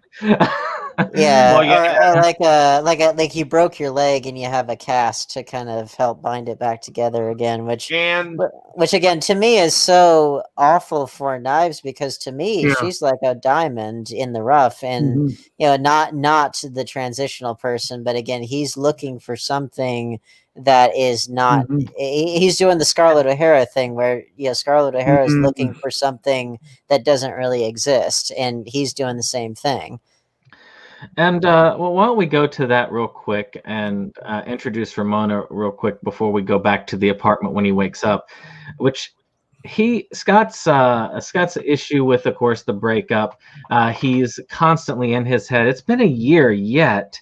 He still hasn't gotten over the breakup with Envy. He's sitting there and he's just like, in his dreams, he is in like this desert. And he's like, I'm so alone. I'm so alone. And the Scott Pilgrim in the comics is a lot more emotional than Michael Cera, so it kind of plays differently, but you still kind of see it. And she kind of just goes through, and it snaps him kind of out of that depression, out of that apathy that he's been kind of feeling for the year. Something about her just automatically gets in his head, literally. Even though she treats him kind of douchey. Well, and in all fairness to Scott, I've given him nothing but shit. In all fairness, it's like having been through a horrifically bad, depression-inducing breakup myself that took longer than a year to get over and all that stuff. It's like I understand how, and in my case, it was a lot more serious because I was actually engaged to be married and felt pretty, suicidal afterwards and that kind of stuff. Point being that it takes a long time to get over, which in his case I highly doubt it was that serious. So in his case it's like, nut up, you piece of shit. As I'm trying to give him a compliment, I can't help but insult him. But point being that I know that it does take a while to get over things when it's a serious, what are perceived to be serious breakup, and that you can be searching for some kind of salvation from without, and I guess that he's seeing Ramona Flowers as that, and that it's not even so much who she actually is, it's that it's totally his projection onto her, which again, I would totally be more in his camp if I got more of a hint of what exactly he sees in her, besides her just being, I guess, mysterious. But even that, she's not even really all that mysterious as much as she is just dull and aloof, Well, she's a free spirit. She comes across as that. I don't think she comes across as well as she could have, but she does come across as that in the movie. And she has also gotten that projection There's also one other thing I always like to think about is that, yes, Scott is a big douche. So you've got to have somebody of similar douchiness in order to relate. And Ramona is actually probably the closest to Scott when it comes to the level of selfishness, the level of inward.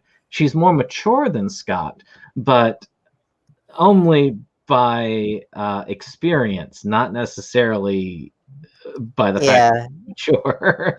they do deserve each other a lot more than he and Knives do. Knives is way the hell too good for someone like him, and Ramona, like you said, they're more compatible in their horribleness. So I could definitely see that potentially working in a slightly healthier way, even though they clearly don't know nearly enough about each other yet, as they themselves admit. What about you, Forrest? Do you have anything about Ramona or on her? Verona, Corona. My Sharona.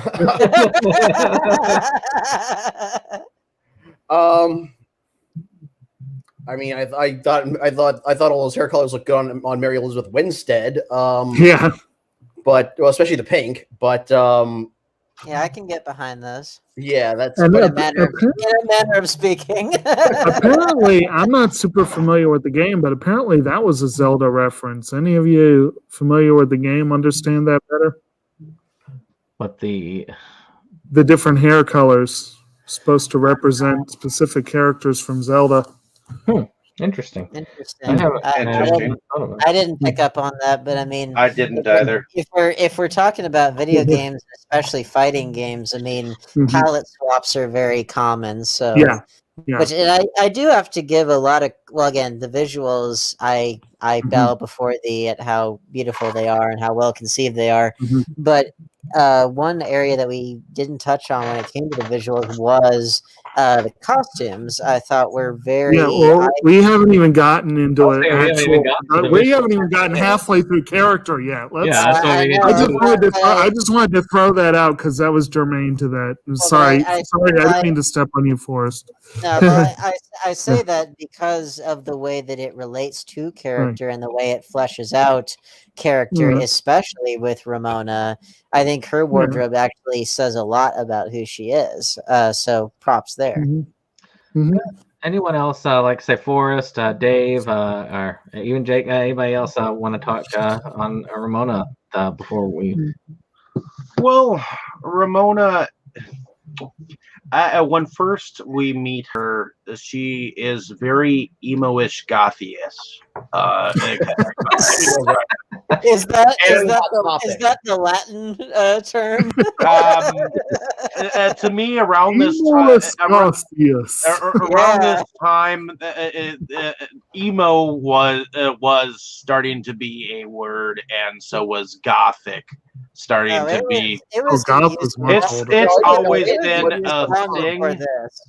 There's always been a thing of gothic-ness about that kind of dressing. So I mean, emo was when I was in high school, and I graduated high school several years before this movie came out. Well, emo did derive from goth initially. And this is kind of on the tail end of emo as a music genre and a movement. It was all about indie after this, around the time. I know that a lot of white people started dyeing their hair around this time. I don't know why. It was just a phase, and it continued to be one into this day. People were dyeing their hair a lot earlier than this. Yeah, I mean, my dad was into punk rock in the 70s and 80s, and he was. And that was the thing. They say things go in 30-year cycles, and this was 30 years after 1980. So definitely going back to hair dye does make sense. Although I have to say, Ramona Flowers' hair looked like a total wig to me, which I assume it was like on set and everything. But I mean, like in the story, it looked like a wig. Right. But Ramona herself, I mean, she's definitely got style, but I don't know. She seems no substance. I would disagree that there's no substance. She's a little bit of a cipher, Maybe but not substance, she's but not. definitely. I didn't find her totally boring. I found her less interesting than she could have been, and less interesting than she is in the comic. I found her But, less interesting at first, but then as things progressed, it seemed like her character did get a little bit of development, not much, but a hair's away from being non-dull. Now, I again do call her a flake, and I have reasons for being very harsh on people who are flaky. Yes. She is very flaky. Oh, she's very much as douchey as Scott is. It's just very non-committal, and very much so. Yeah. And I could, the free spirit thing, yeah, but she's not even really all that hippie-ish or anything insofar as like your classical definition of free spirit. She just seemed to me to be overall non-committal. It's free spirit as if she's kind of a leaf blowing in the wind. Right. Kind of like your female version of a lone wolf. I guess so. Problems. That's how she does it. Yeah. Well, it is a pet peeve of mine in movies and shows when you have protagonists and their love interests that are made intentionally bland, so that way the audience can insert themselves into it, and then meanwhile they're surrounded by supporting characters who are infinitely more interesting. And now in this case, I think Ramona Flowers and Scott have more character traits than other protagonists that I could name, but like even so, it's like they are definitely fitting that mold in a way that is not conducive to a well fleshed out relationship that we're supposed to care about. On the other hand, it makes them work as a couple who should end up together, because they both, being that archetype of the bland character that you project, they both are projecting onto each other, and it makes sense, in a way, like where a lot of, for example, her exes, a lot of them, and as we see with Kim, some of Scott's exes have a little bit more personality. There's less chance for them to project what they want onto that person, if that makes sense. Yeah. Like I think that, so in a sense, Scott and Ramona are almost kind of perfect for each other that way, because that's why I think they attract to each other. Well, and you could make an argument also for the idea of, in video games, you pick your character, and so thus you are the character. In that respect, then not only is, because this is obviously so steeped in video games, not only is there that for the characters themselves, but also how they see each other. So you could probably make some kind of argument that it fits that whole video game, project yourself into it kind of narrative, which again, in real life is not at all a healthy way to go about things. Right. But it makes sense why these people would do that. Well, I was going to say we should move on to the next one, but before we leave Ramona, we should do a plot element of how they meet in the first place, which is kind of a fascinating thing that was pulled from the comic, where basically she is a courier who discovered a hyperspace wormhole that happens to run through Scott's brain. She uses it from a trick taught to her by one of the evil exes, as a matter of fact. And as totally happens in real life. I know. And she works for Amazon Canada. I know. Which, and I've ordered from Amazon.ca before, and obviously because it's international, it takes longer to get here. Apparently, Amazon.ca within its own country apparently is nowhere near as good as USA Amazon. I think largely because the population density is much more sparse in Canada than it is here. So comparatively speaking, it's more difficult to get things. So we'll move on. So, of course, He wakes up within his apartment, which you really find is not really his apartment. It's his roommate Wallace's apartment. There you go. And with which it points out pretty well as it shows that pretty much 99% of everything in the apartment is Wallace's. And what did they call it? The what was it? Wallace's ownership layout of Wallace's apartment or something. I pretty much feel like Scott Pilgrim. Very much feel like Scott Pilgrim was one of those kids who was kicked out of his family's place, and he just ended up mooching off his roommate from college, and he just ended up going nowhere. I guess so. But and the relationship is a funny one with Wallace. And I don't know if they talk, because Wallace just kind of showed up one day as a lab partner and then ended up just inserting himself into Scott's life, eating meals with the family. So in a way, I guess you could say that Scott is mooching off of him, like Wallace had done all of his life at one point. So it's kind of a back and forth, but Scott owns so little. When he moves in with Ramona later on in the comic, actually, they actually comment like, you only have like 2 bags of stuff. It's just kind of funny that way, but they even share a bed. And of course, Wallace is gay. Yeah. Which that's actually to tie it into my own life slightly. My first girlfriend lived with her best friend who was a gay guy, and he had like just the vibe that you got in the apartment actually kind of reminded me of the vibe in that apartment, because I stayed over with her as often as I could, and so I remembered some of the cat fights between the gay friend and his boyfriend at the time, and all 3 of them were roommates, and it was a lot of like some of the similar hijinks that we saw here. I was like, yeah, that takes me back. And Wallace is a good friend with Scott. I mean, also like Kim calls him on his bullshit a lot of the time. But also is very supportive. I like, and they show this in the movie, that one of the things that he uses as his way of trying to help Scott is almost always he offers bacon. It's not as looked at here as it is in the comic. But in the comic, it's always, don't worry, I fixed you some bacon. It'll make things better. And might I say, that's American bacon, not Canadian bacon. Yes, that's American bacon. Right. They actually even show it on the back of the DVD where you've got him sitting with a plate of bacon. I mean, bacon makes everything better, so Indeed.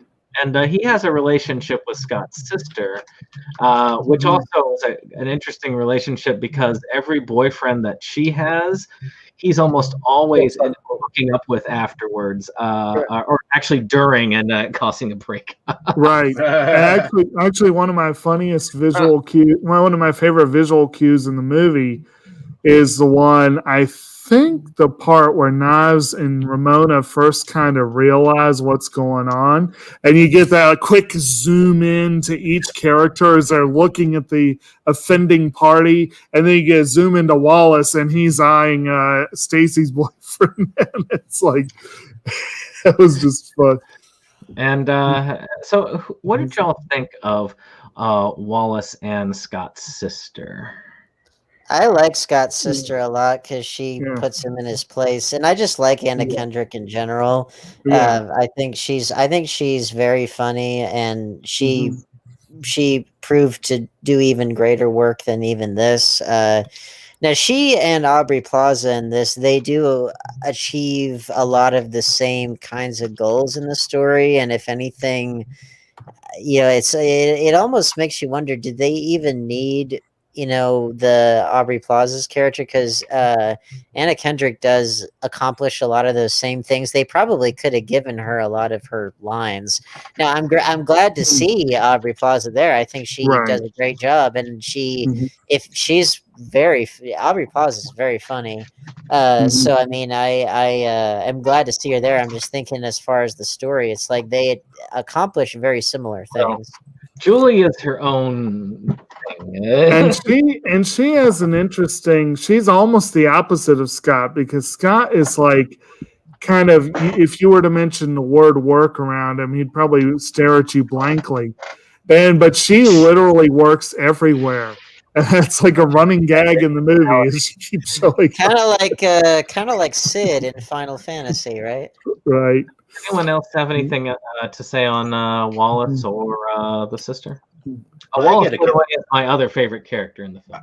I get a kick out of Wallace. Oh, yeah. He's like that comic relief character. Like, he could have had a bigger role, but I think he was just fine, just the way it was. I mean, as far as doing the gay thing on a movie, he got it down because he was definitely perving on Chris Evans' character quite a bit. Well, I mean, if you were a woman or you were gay, you probably would too. Because I mean, what do you call it? Is hetero man crush or whatever? It's Chris Evans. Come on, yeah, I could totally buy that. But I did. But he was doing like a Jason Statham like character, you know, a little bit. Well, the interesting. Now, I did not laugh out loud at this movie except for like one part where I was like, and it was the, oh my god, he punched the highlights out of her hair, which then they subsequently ruined by having him say the same line again, only louder. And it's like, come on, it was funny the first time. You didn't need to ruin it with a worse reading right afterward. Okay, that whole scene, all the talk of vegan powers didn't make you chuckle a little? It was okay. It was a little. It ran on a bit long, but as far as again, this is one of those things where I just, on the whole, I felt like it was just the whole thing was very was more than a bit much. But one of the sight gags that did gradually build up into something and also did serve the story was where Scott and Wallace and the various gay boyfriends and stuff, when they're all in bed together and there's gradually more of them, and it gets to the point where it's like, we need to have the apartment for sex for tonight and tomorrow night and this week and this month and this year and all that stuff. And it's like, you know, again, that totally reminded me of like my first apartment.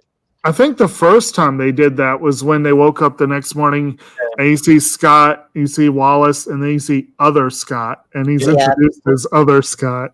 Yeah, Neil's there too, I think. Which again, it's kind of funny looking back on this, because you know, this movie in a lot of ways was kind of ahead of its time in terms of like the ways in which not only references to all these different mediums could all be combined together, but also like the comedic editing, I think, was in a lot of ways it was very much what YouTube would kind of become. And if anything, a lot of YouTube sketches probably took a lot from this movie. But like, not only that, but also like, this was at a time when like gay marriage was not legal in all states in the United States, even though it had been in Canada for quite a while. And I think that we were still talking about a lot of, you know, LGBTQ representation in movies at the time. And like, if anything, it's treated as not a big deal or not weird at all in this movie. And it's like, you know, that's, you kind of take it for granted these days, but you look back on that and it was like, that was surprisingly pretty ahead of their time for 2010. And it's not odd at all for Scott or Wallace to actually be sleeping in the same bed, because that's just how they do it. Wallace likes to rib Scott about it, but that's how he does it. He teases. But with that, and again, we do have that great. We're talking about Wallace. We touched on this, but his preternatural ability to spread gossip at light speed. That really is a superpower. Well, there was the whole thing where it was like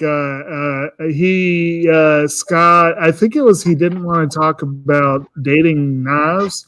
And he was like, so you're not going to tell anyone about this, right? You know, and Wallace is like, well, you know me. And he says that like 3 times, you know me. And then his sister calls, oh my God, you know, and he's, Wallace, you know me. Yeah. So we're gonna move on, try and get things moving Yep. forward. There's so much to talk about. So let's. So I'm going to just gloss over Julie real quick because she's not heavily involved. Though the way that they have her communicate, which is very bitchy, and I love how they just constantly like bleep over the censor bars. Yes, I love the censor bars. Well, they managed to integrate that into the story. How are you doing that with your mouth? And one of the best payoff for that is when Envy cusses her out and they censor her. When and part of the reason why Julie is important to this story is that Julie is the person who organizes all of these parties, and they come in the comics as like Ramon even saying like I'm kind of sick of attending all these parties. They seem to be all just like constant. And she, as much as she hates Scott, she always considers needing to invite him and everybody else to these parties that she keeps having. So she just keeps inviting them over. And that's how he ends up trying to utilize that to, when he finds out, like with his one friend who knows everything about everyone, about Ramona, and finds out that, oh, she's actually going to be attending this party tonight, which his first way of trying to introduce himself to her comes across as total creeper. Pretty bad. And she didn't even realize it was his dream that she was going through at the time. So the way that he put it out there is it sounded like some really terrible pickup line. But what did y'all think of the party itself? Introducing them to each other and him stalking her the whole night. Pervy. Yeah, it was an awkward encounter. And but he does end up, of course, as always, uses Wallace's credit card to order everything. Orders some CDs from Amazon and has her deliver them to the house in order to do it, and then realizes, crap, it's on a weekend. But at the same time, he gets this email from this Mr. Patel, and he's like, so boring. Yeah. And then when they finally face each other, and Patel's doing the same thing, kind of leading off like everything is understood, and then after a minute, he's like, wait a minute. Didn't you get my email? Yeah, I skimmed it. I was the comic even sends him a letter, and he's just like, this is too long. Yeah, that's right. He contacted him 2 or 3 times, didn't he? In the comic, it was because this guy's like, I have to read now. Yeah. But he ends up getting in contact with her that way, and they end up actually arranging a date through it, which leaves him in the snow. But Wallace, of course, being the sensible one, has made sure that Scott has to break up with Knives if he wants to pursue this, because he should be doing that.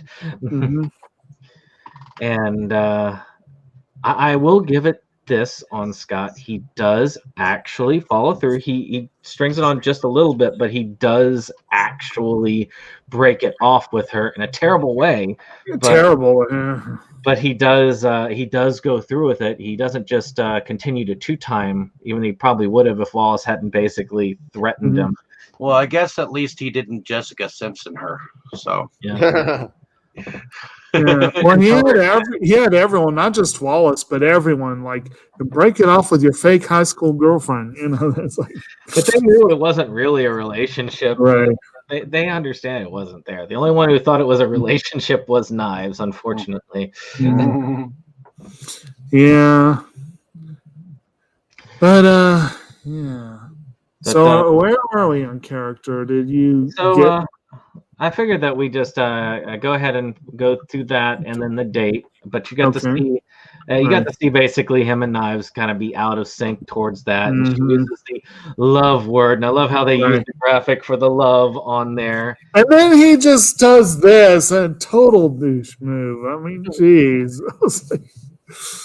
Like it was a bad smell or something. That was one of the differences in the characters, because he did not react quite like that in the comic. He was much more stressed out over it. You could tell that he was really nervous about it, whereas Michael Cera kind of really made it more like, whatever. It's annoying.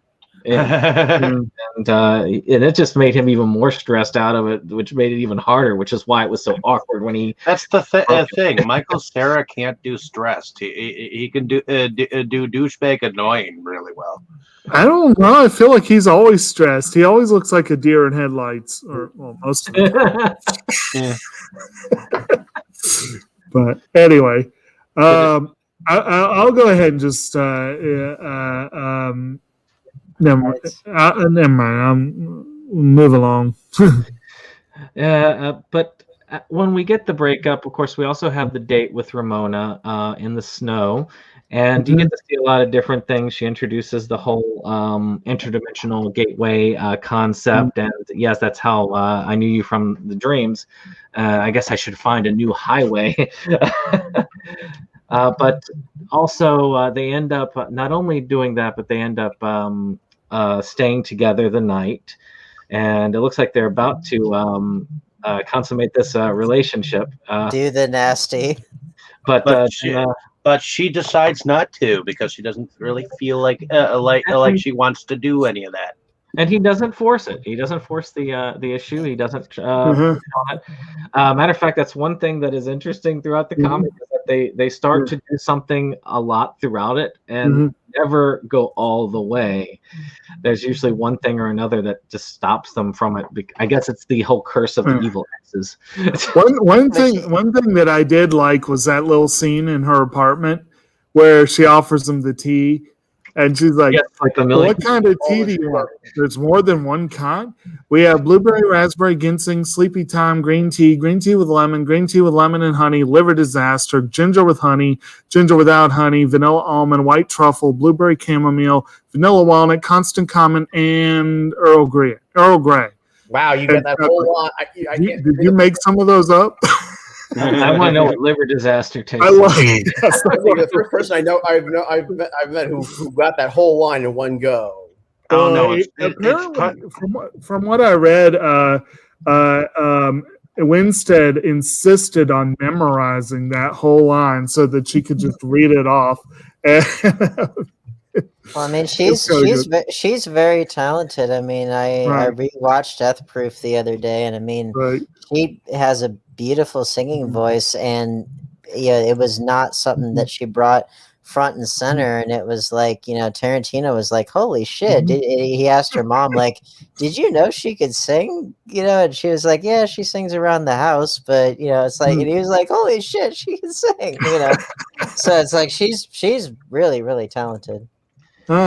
And incidentally, I guess we should note that Tarantino was not uninvolved with this.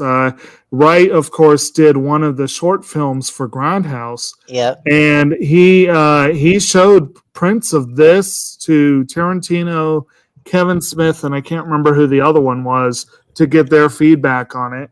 And apparently Tarantino helped shape the beginning of the movie, but with some of his comments. So it's kind of cool. Kevin Smith, of course, had to sign off on all the geek references and stuff. Oh, yeah, I can imagine.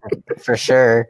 But I think it is interesting that you would think, given Scott the way he is, it's like, I'm kind of surprised that he didn't like bitch and moan and whine about, why can't we fuck, because like that seems like the kind of person he would be. But I was like, hey, look at that. He's actually, I think for him, he's probably just so blown away by the fact that he's like feeling human touch for, and I can give him that. I can give him a few points in that respect. Simple contact is something. Maybe even the douchebag can finally be like, "Hey, I'm laying next to a really hot chick. Yeah, maybe I can actually be somewhat of a gentleman." Well, that and I'll say this, like physical touch in whatever way, especially after having not had it for such a long time, that's something.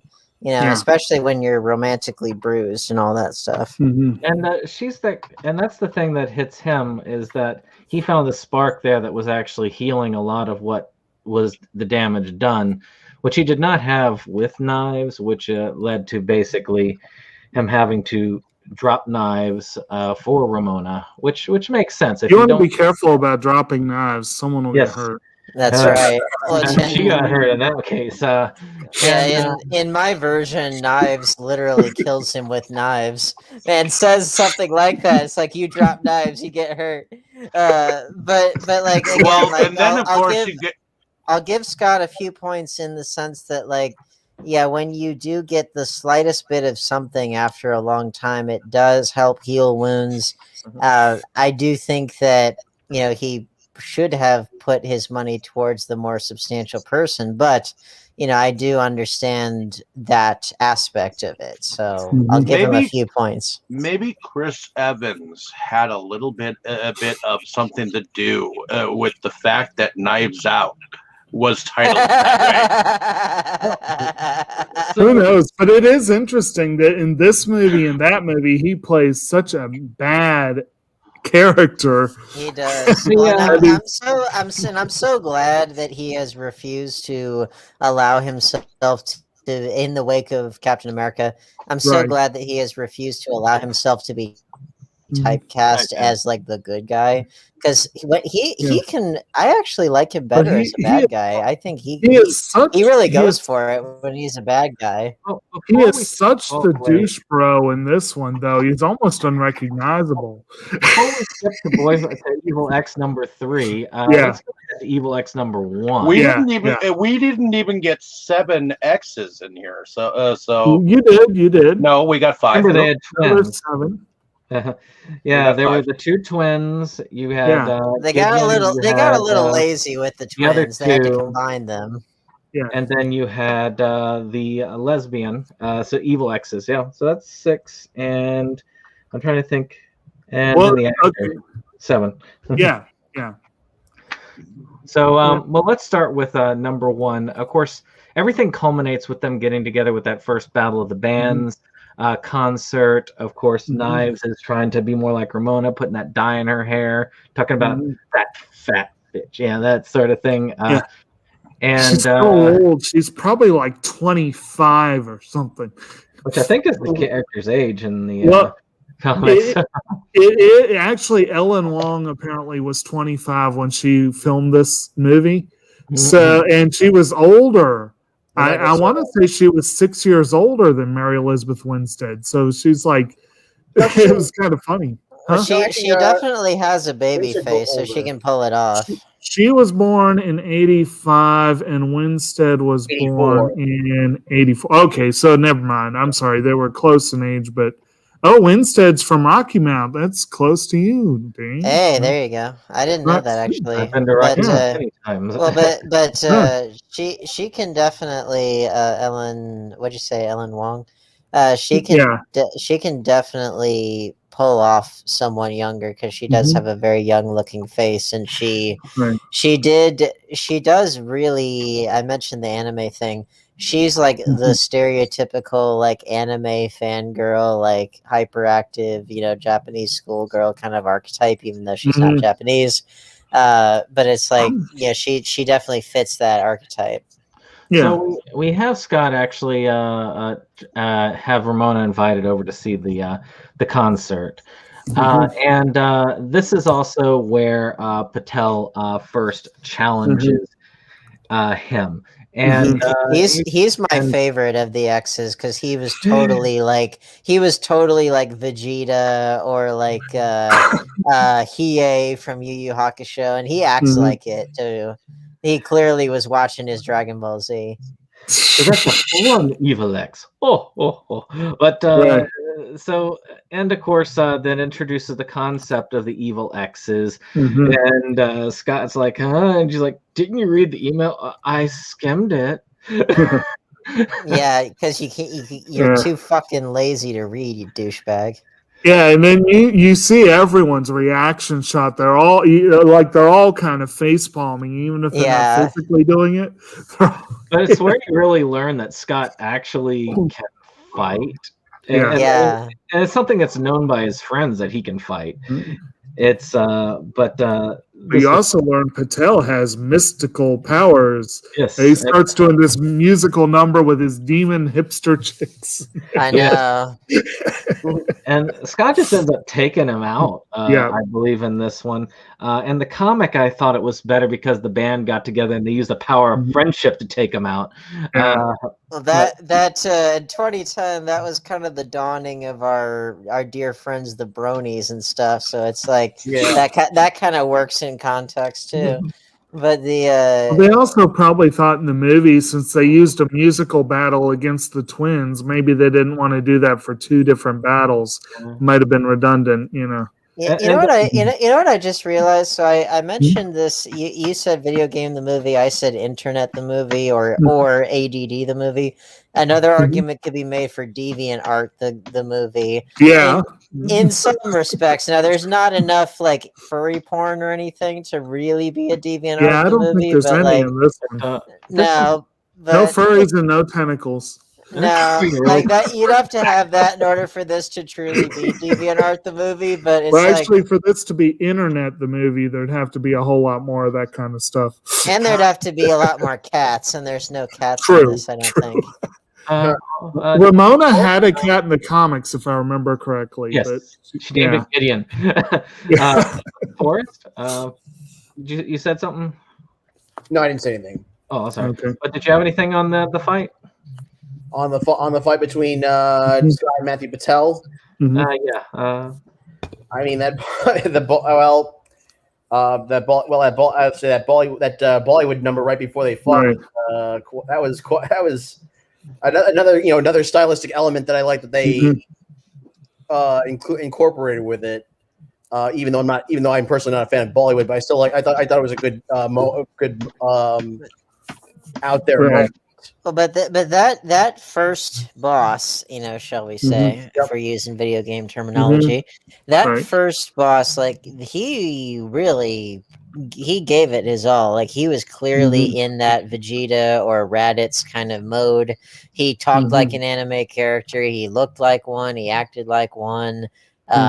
He definitely, and I mentioned Raditz because like in the early stages of Dragon Ball Z, he's a threat, and then of course you go on and you fight more powerful people, and then you look back and they're like, wow, really, we thought this guy was strong.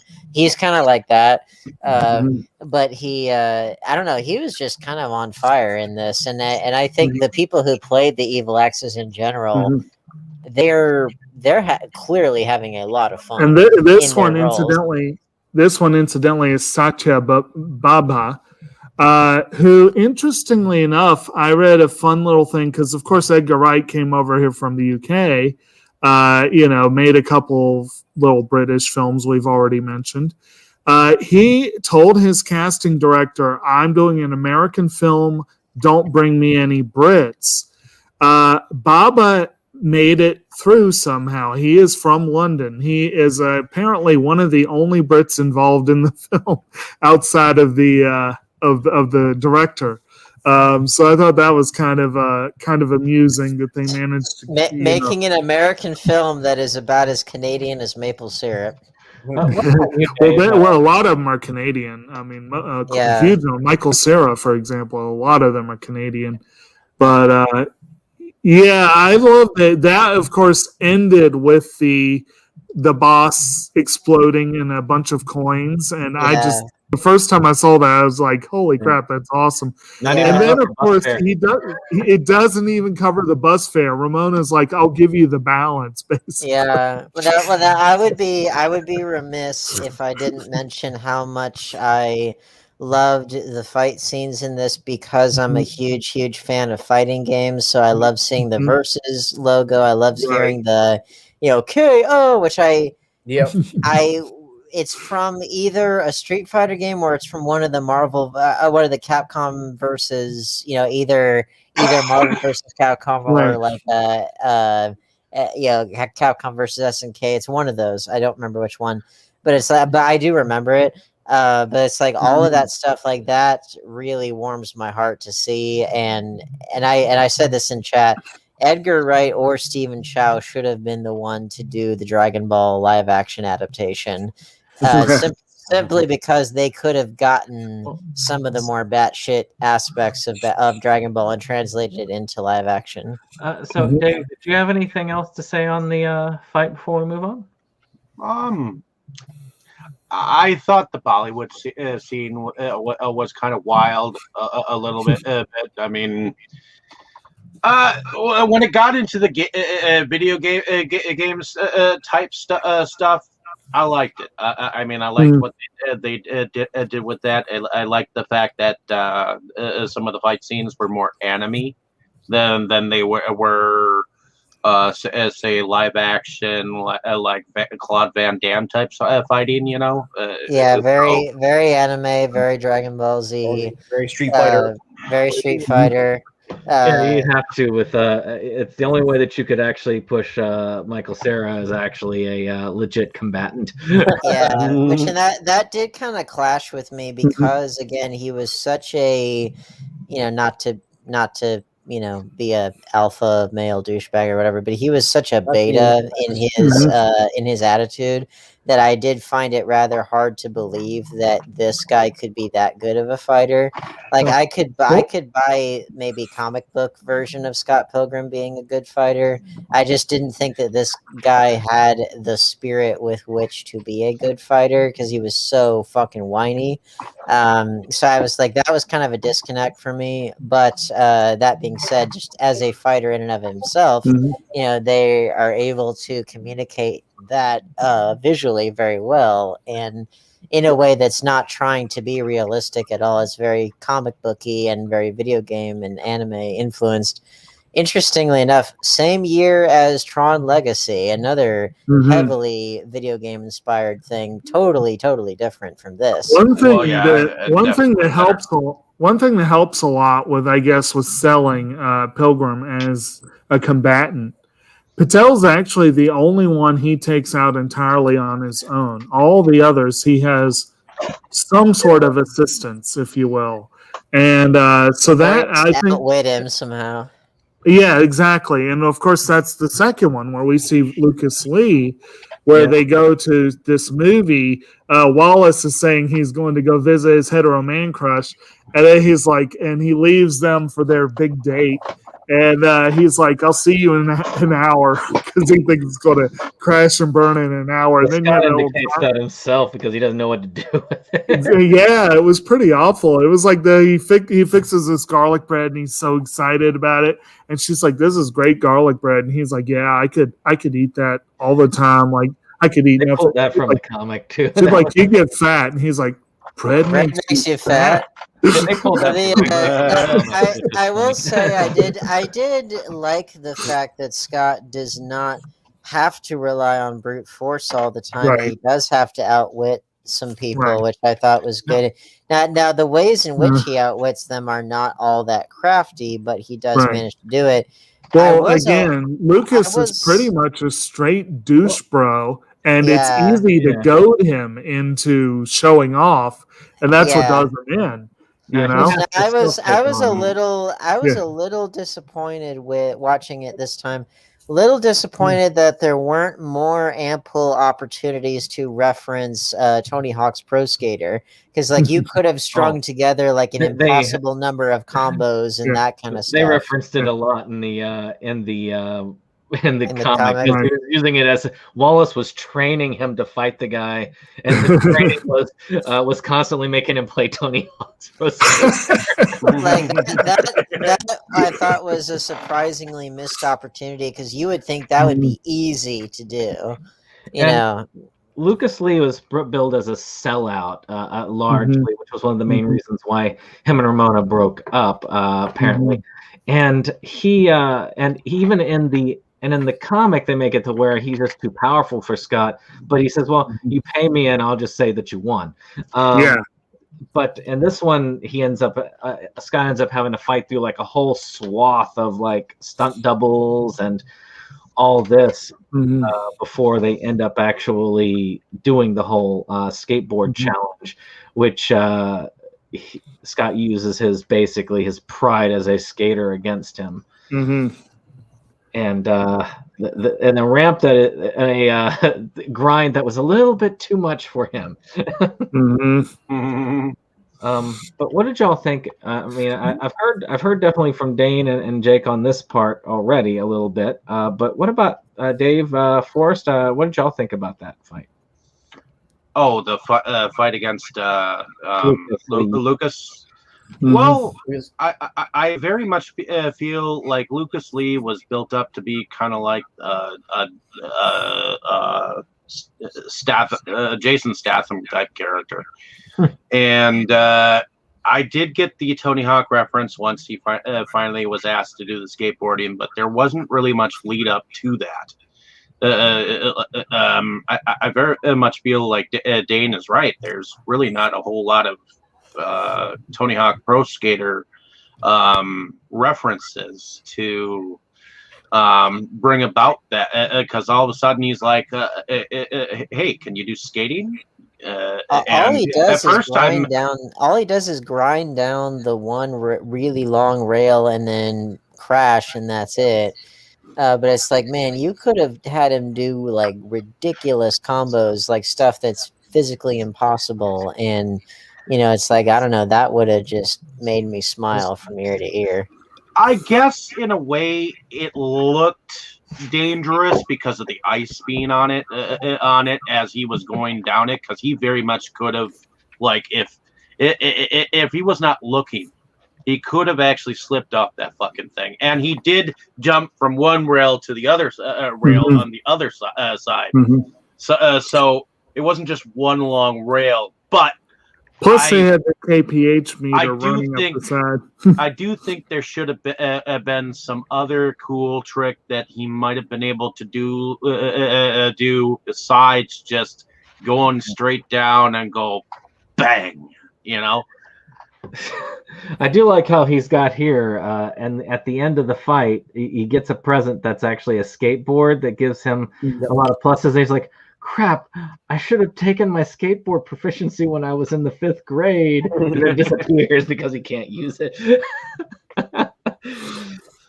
But it's again a D&D reference, because he even talks about later on that I'm glad I took that longsword proficiency when I was in there, when he gets the Sword of Love, which he gets earlier in the comic than he does. So I want to go ahead and move on for sake of time. Let's go ahead with our with Envy being introduced. Theoretically, again, I get confused about timeline wise because I read these so close to the darn movie. I know that they kind of introduce the female X a little bit earlier on, but they don't really have them fight until a little bit later. Roxy. She has a brief encounter with Roxy, and you end up though being introduced to of course the vegan and his superpowers, and Envy's in this band, and this is like a band that Knives is like Clash of Demon Head, that Knives is like an uber fan of this, and it turns out that not only did and they are good. That song they do is pretty good. Good reference to the classic NES game Clash of Demon Head, which more likely is where they got it from, definitely. And of course, and Brie Larson in this, she was only like 20 at the time, and she looks. If I didn't know that was her, I wouldn't have known. But I was like, because she's always been pretty and everything. But I was like, damn, she was gorgeous in this. Yeah, she was girl next door hot in here. So and they kind of end up bringing them in there backstage to talk, and she's of course dating the evil X. One of the things that I thought was a shame, they kind of only glossed over the drummer, which was she was a cyborg drummer. She had a cyborg arm, and she was the one who originally knocked the highlights out of Knives' hair. Knives. I guess they wanted to make him make him seem even nastier than they could, because they wanted to just like do that. Of course, he's a pretty nasty guy regardless. I mean, he's a vegan eating gelato and well, as you come to find out, Parmesan and wait, chicken. Chicken's not vegan. Well, they changed the lines for that too, because in the comic, he had basically convinced Envy that chicken parmesan and gelato were both vegan, and she didn't want to eat them because she's like, "I'm not a vegan. I don't want to eat that stuff." You mean gelato's not vegan? The powers that he gets, his vegan powers, they're actually impressive. It does remind me a bit of like either something from Dragon Ball Z or even like Mewtwo's powers in Pokemon, similar, visually realized in a similar way. But it did kind of remind me of the Craig Ferguson joke towards the end of his run on the Late Late Show. He was like, "I've become a vegan now. I'm from planet Vega." Right. That's kind of funny. You should mention planet stuff like alien stuff, because evidently Michael Cera was in Bruce Cavill's "My Best Friend Is an Alien" in the 90s. So I remember watching that show just a little bit, and I didn't. Ralph, as well, of course, at this point in his career, was probably best known as the guy who was Superman for that one movie, and so I feel like, what's that? And he was Bobby Long in Zack and Miri Make a Porno to make the right. connection. Well, I was saying he was for Christ on Infinite Earths. Well, yes, and he has been wonderfully entertaining on the Arrowverse as Ray Palmer, the Atom. But at this point in his career, he was best known for Superman. So I feel like this character also was probably a direct nod to Superman. I think the way his powers worked, I think, was a direct nod to that. And that probably, or at least casting Brandon Routh was a direct nod to that, I think. But I love the way that scene played out for the most part. I didn't really like seeing him cold cock Knives, even though you get that fun line, but you're like, dude, you are an ass. You do that. You don't hit a woman, least of all someone like Knives, unless the very next bit is where Knives, cuts your face off with but his uppance did come, because he when Sarah tricks him into drinking the half and half, and then the vegan police show up, and one of them, of course, is Thomas Jane, Punisher, and they come in, just the green siren going and all this kind of stuff, and they lay down the law, and he's like, "Didn't it 3 strikes?" And they're like, and the one guy gets out his notebook, such and such time, you ate a gelato. What? Gelato's not, and then what do you say, like eggs and cream, bitch, or something? It's like chicken. What, chicken's not vegan? And then Envy looks at him like, hypocrite. She looks at one of the Dragon Cons that I went to, there was actually. It was him, and I think it was actually around the time of the Arrowverse's version of Crisis on Infinite Earths, because there was Brandon Routh was there and Tom Welling from Smallville. They were both there, and they were right next to each other in their little booth areas. And Brandon Routh looks basically the same as he did then, but it was kind of cool. It's like, oh, look at that, 2 Supermen together. Very cool. But at this battle, I think was the one of the ones. I'm glad that they shortened it a lot. they could not have done it like they did in the comic. It was longer, if I remember correctly. Envy was a lot more involved, and Envy set up all of these arbitrary, weird ass tasks that they would have to do and compete in, eventually ending in that fight between them and the vegan police finding out that he'd been cheating on things like gelato and stuff like that. But yeah, no vegan diet, no vegan powers. I did like the girl fight that we got with the female ex. I like that we got to see Ramona fight there. That was kind of refreshing. Because again, that gave her more to do, and also you see her as a fighter and that kind of stuff. And it's one of the more memorable fights in comparison to, say, the fight that we got right after, which was the two twins. Which I think once you get to the twins, it's like that's pretty lazy. We'll back up just for a minute with Roxy. Again, I think it's awesome that she's played by Mae Whitman, who played the creepy Bible thumping girlfriend that George Michael Bluth had on Arrested Development. Yeah, and I just talk about good girls going bad, right? Yeah. But I think she was incredible in Arrested Development. She was so good. But I also I want to mention that we mentioned she briefly showed up earlier. It was like she came in, hit him a couple times, and then gave him a warning, basically. Yeah. But that was around the time.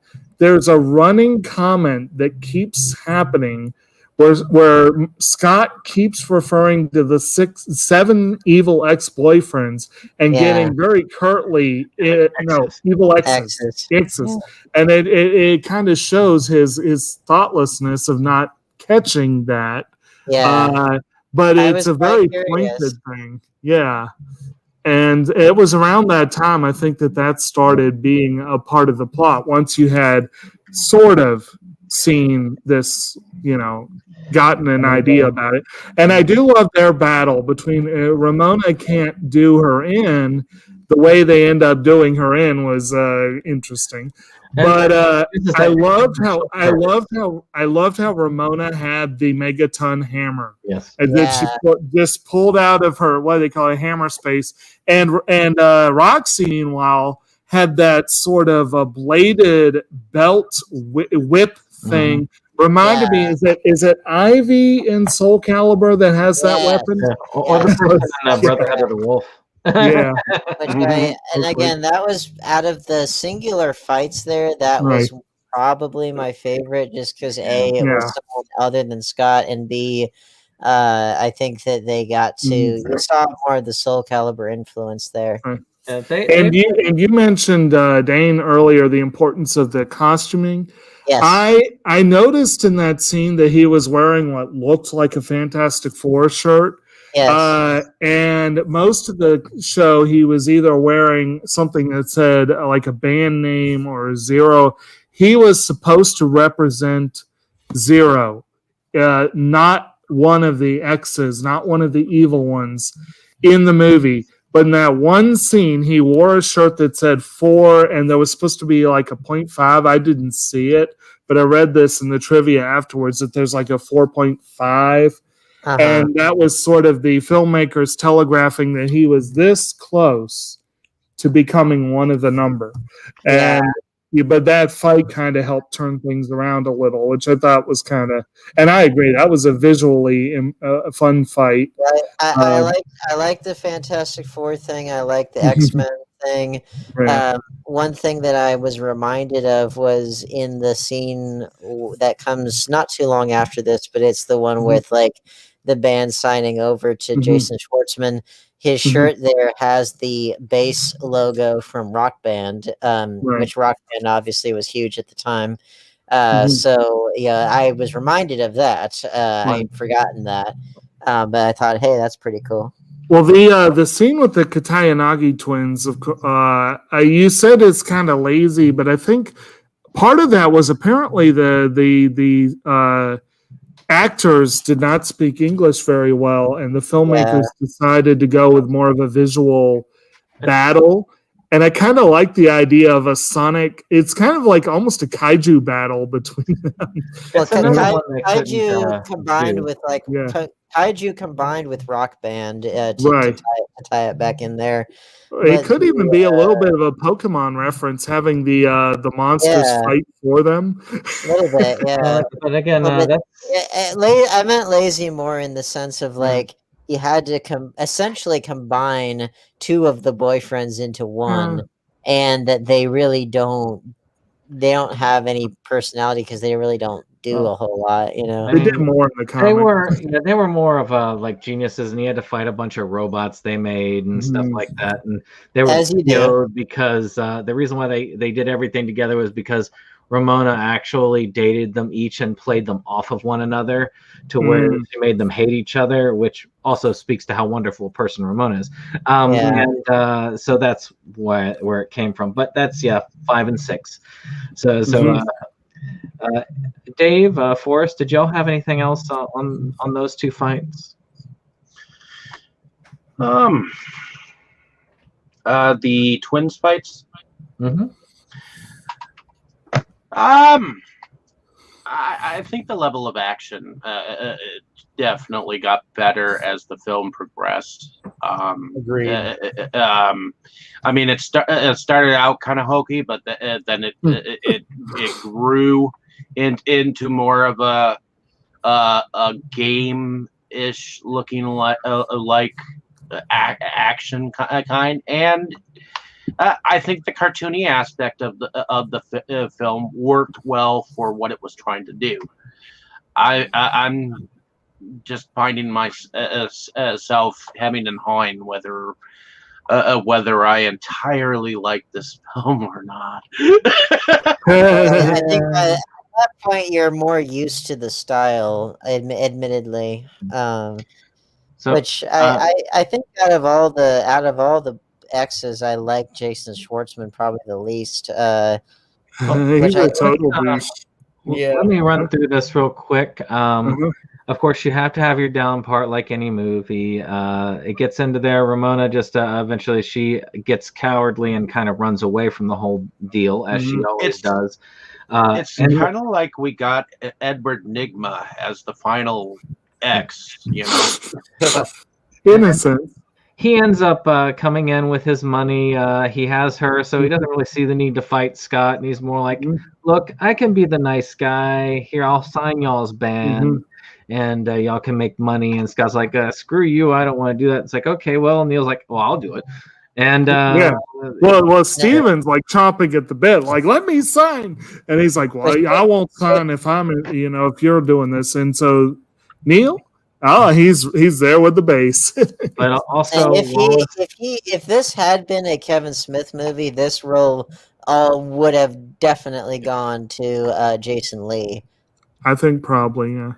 Because he acts so similarly to the way that Jason Lee would have acted in that role. Well, I don't know. Justin Long and Tusk was pretty close, but this similar. But like, I could totally just the way that you delivered the line, I was like, I could totally see Jason Lee doing that role too. Yeah. But Schwartzman does it well. Go ahead. But anyway, moving on. The basic end game, low end. Scott has nowhere to go because Wallace kind of kicks him out of the apartment. But then, for the good purpose of it, he realizes this is where Gideon is setting up shop at. He finds his interest to go and try and save her, and goes into the club, which is an interesting comedic scene anyway, because he shows in there and just pretty much just guesses the passwords each of the time. And inverted. Whatever. Okay. And ends up going into the club where he ends up challenging Gideon to the fight, and pulls out the sword of love.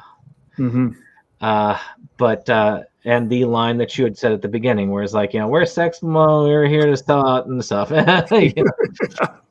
Well, and then maybe you shouldn't do it for me, kind of a thing. And then, you had mentioned earlier at the party scene, or you might have mentioned at the party scene, we meet that guy that, quote, knows everything. And as you're entering the club the first time, you hear him saying something like, their first album is better than the best one since their first album, or something like that. Yeah. And then on the second time Scott enters the club, you hear him say, well, I thought the comic book was better. Nice little meta humor there. But you got the feeling like Gideon was an abusive ex a lot of the time. And the feeling, Ramona shows them the chip that he implanted. Yeah, they make it a lot more obvious in the movie than they did in the comic, until you finally get to see Gideon fully. It's but she's got that kind of fear of him, which you can see there. But he dies, and one thing that was left off is that he did get a 1-up. Apparently, he ended up fighting one of the exes, and is able at the end of the Katayanagi battle, he gets that 1-up. Yeah. And this is where, of course, Knives also had come in there and had confronted Ramona and all of this, and she gets a little bit of a learning point as well. But he actually learns at the end the power that he utilizes. As I said, Scott earns the power of self-respect, but it also he learns a little bit of empathy towards the end, which is where he gains his power from, as he's able to put his, like, oh shit, I did this damage to these people. I hurt these people. So that gives him the extra edge with the help of Knives to take out now and eventually hook up with Ramona Flowers at the end. Well, and of course, in between there, after douchey Gideon has been exploded, he has to face himself too. And that was a little like, I don't know. I was kind of hoping for like a Link versus Dark Link or Shadow Link, kind of confrontation. And I guess that them not doing that was, I guess, a way to kind of subvert our expectations. But and maybe thematically, maybe it's meant to say that instead of conquering his dark side, he has to come to terms with it in a different sort of way, I guess. But again, it's one of those things that it's like, if I cared more about this character, and if the stakes were such that I got the sense that he really was, having to suffer for what he did, and therefore be pushed to more of a low point and more than what they established, and that there was more of like that transformation, like it rang as rather hollow, and I felt like it wasn't nearly as satisfying as it should have been, or maybe what they intended. Because by the end, I still kind of felt like he hadn't changed as much as I wanted him to, and that he was still getting the girl that he was going after, rather than the one that was ostensibly too good for him. But it was like, I guess I was expecting more from it, and like what's there, I'm sure, is probably fine for the target audience, but it was just also like, I was hoping that he would have gone through a more profound change. I think that actually might be an opposite case of what I talked about earlier, where like some actors like Mary Elizabeth Winstead were getting more out of it than what was on the page. In this sense, I suspect that perhaps what's on the page actually might have been more substantial than what Michael Cera was able to deliver out of it. And that could be more of just how he was directed, but I was just like, this should be like a more profound change from this guy. More of a suffering than just in an instant. Oh, I just figured out that I hurt these people. Okay, let's rewind this, do it again, and make it look like I actually care. Yeah, that's apparently something that some reviewers had trouble with, and I would be one of those people that shares that opinion, that it's like, well, it's not as easy as just saying, oopsie daisy, I fucked up, let me rewind and do it again. It's like, that's an instance where, again, the video game logic here is taking hold in a way that it most definitely does not in real life at all. It's like it's not. Well, I think putting you, too you much don't- real life logic on this is kind of missing part of the point. Yeah, and I can totally get that, but it's also like one of those things where, that I don't know, that's Right. not how life works. Sorry to say, but it's like, and again, this is real life situations that are deliberately inflated and used in video game logic, that sort of stuff. I get that. It's just more so that like it trivializes what should be a more profound transformation. And and that's too bad, because again, it's like it's one of the instances of like what films and linear storytelling does in a way that something like video games cannot do, at least not in that, like video games of the era that they're referencing, ones that are deliberately driven by extra lives and points and that kind of stuff. Well, I think we've covered special effects as we've gone through here, because we've constantly alluded to them back and forth. I did want to cover the music in this, because it's hard to not cover that, and we really didn't do much on that end. No. And I thought the music was spectacular in this. It really spoke to me as in the 2005 when the comic was out. That felt more like how I would feel at the time in Richmond, listening to these types of things, listening to the types of music. It was just I really like that. One thing that I had not realized at all until I was doing the research this time around, Sex Bomb, their music is written by Beck. And he actually did a lot of the music for that. So that's pretty awesome. And you've also got a lot of well-known indie bands, or maybe not so well-known, but like in Canada, they were kind of big ones. Apparently, Scott Pilgrim himself takes his name from a song by Plumtree, whose shirt Scott was wearing early in the film. So that was kind of cool. And I do want to say again, that one song that Clash from Demon Head did, I actually thought that was a pretty cool song. That was pretty cool. So that was a pretty good one. And I want to throw one more note out on the production, just in case. I think we kind of oftentimes kind of glump this in together with effects and whatever. Dane, you alluded earlier to this being ADD, the film. Yeah. Of the movies I've seen, I would consider the American version of Blood the Last Vampire to be ADD the film. That was a seizure-inducing, flash-cutting nightmare. Moulin Rouge is kind of that, too. This one, I actually thought the editing was pretty close to brilliant in this film. It was a lot of cutting. Yeah. But it was done well. It didn't. It's very deliberate. Yeah. It's not accidental or random. It's very deliberate. I would consider Crank ADD the film. Yeah. I'm thinking more so like partially the pace of the editing, which again, the editing is very, very, very deliberate. So it's not random or accidental at all or half-assed, none of that. It's more so the fact that it is such a deliberate choice, and the characters are hyperactive, hyper emotional, hyper this and that. Moving film, no doubt. I mean, it's the heightened emotions of the characters to go along with it.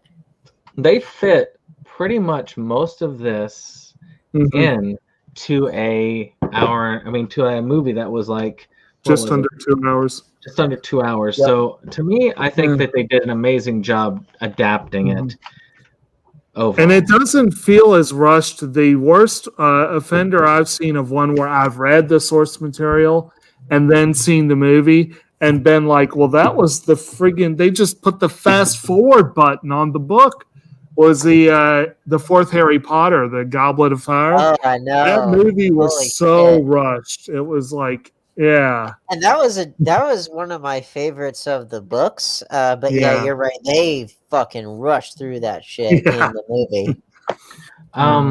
So let's go through favorites. Dave, what's your favorite scene in this? My favorite scene would probably be just I love that 8-bit beginning. That is that Yeah. universal thing. That's one of my favorites. It's not my only, but my second favorite would probably be the part where Wallace was texting his sister in his sleep, and then he was like, "How the fuck did you do that in your sleep?" Yeah. Right. Dane, your favorite? Well, I'd say also the Universal 8-bit logo. That was just more of a little moment, but in terms of actual scenes, I mean, anything with my girl knives, I feel so sorry for how poorly you were treated in this film. Jake? Well, there's a lot of little bits, and I agree the opening was great. Wallace's sleep texting, and in general, Wallace is probably my favorite character. Knives, she's just so adorable, and I really like when she comes back as a full combatant. Me too. Both of the scenes that involve Ramona as a combatant, but definitely the one with Knives. But if I had to pick the one scene that has stuck with me the most over the years, the comments that have stuck with me the most, it would be the scene with Envy and Todd with Brandon Routh and Brie Larson, and all those talk about the vegan powers. That just cracked me up. Yeah, Well, the vegan police. It does really make me wish that Ellen Wong would have been in Kill Bill came before this, but like if she'd have been in something like that, or like a Street Fighter or Mortal Kombat adaptation, or something like that, because apparently she has a black belt in Taekwondo, and that was one of the things that kind of gave her a leg up in this role. And it could still happen. Yeah, well, I would love to see her like be in a formal martial arts movie, because I think the scene with her and her whatever that was sister, her sister kind of reminded me of the one girl in Kill Bill Volume 1, the one who I guess was in Battle Royale. Chiaki Koriyama. Yeah. But I was like, I could totally see her actually being in a formal martial arts movie and doing really, really well in it. Forrest? Oh man, a lot of good. Yeah, I have to agree. There's like a lot of good little moments in this movie, like the Universal logo for starters. Oh god, probably I would say for me, probably Scott telling Ramona that he's in lesbians with her. Yes. I guess for me, like one of the problems, and again, I'm admittedly very hard to please when it comes to comedy. I mean, I'm the kind of guy that I think American Psycho is fucking hilarious. But like, there are a lot of moments in this where the humor is supposed to be awkward funny, but for me it just comes across as awkward, and like that's one of the moments there. It's like I know that is supposed to be funny, but for me it just comes across as like either just plain awkward or like painfully awkward. But again, that's so subjective. I'm not gonna hold that against anybody. All right. Okay. Well, my favorite scene is just the opening. It's I like the not just the logo, but I like when they first do the band. I like the long angle of the room, showing them perform with it. I like the extra graphics they threw on that, illustrating the music, blurring out. I love that. It sets the tone and feel for the film. So, but that's all we've got on this one. We got a lot out of it. So with that, I hand this back to Dave. Alrighty. So, ladies and gentlemen, thank you for listening along our journey. It has been a pleasure. Stay tuned. We're going to be going down into the depths of the streets of London in our next film discussions. So stay tuned for some more exciting non-comic book non-superhero comic book adaptations from Western comics. And the movie that Dave's referring to is the 2001 adaptation of Alan Moore and Eddie Campbell's From Hell. Alrighty. So, ladies and gentlemen, have a good night wherever you are. Good night. And good luck.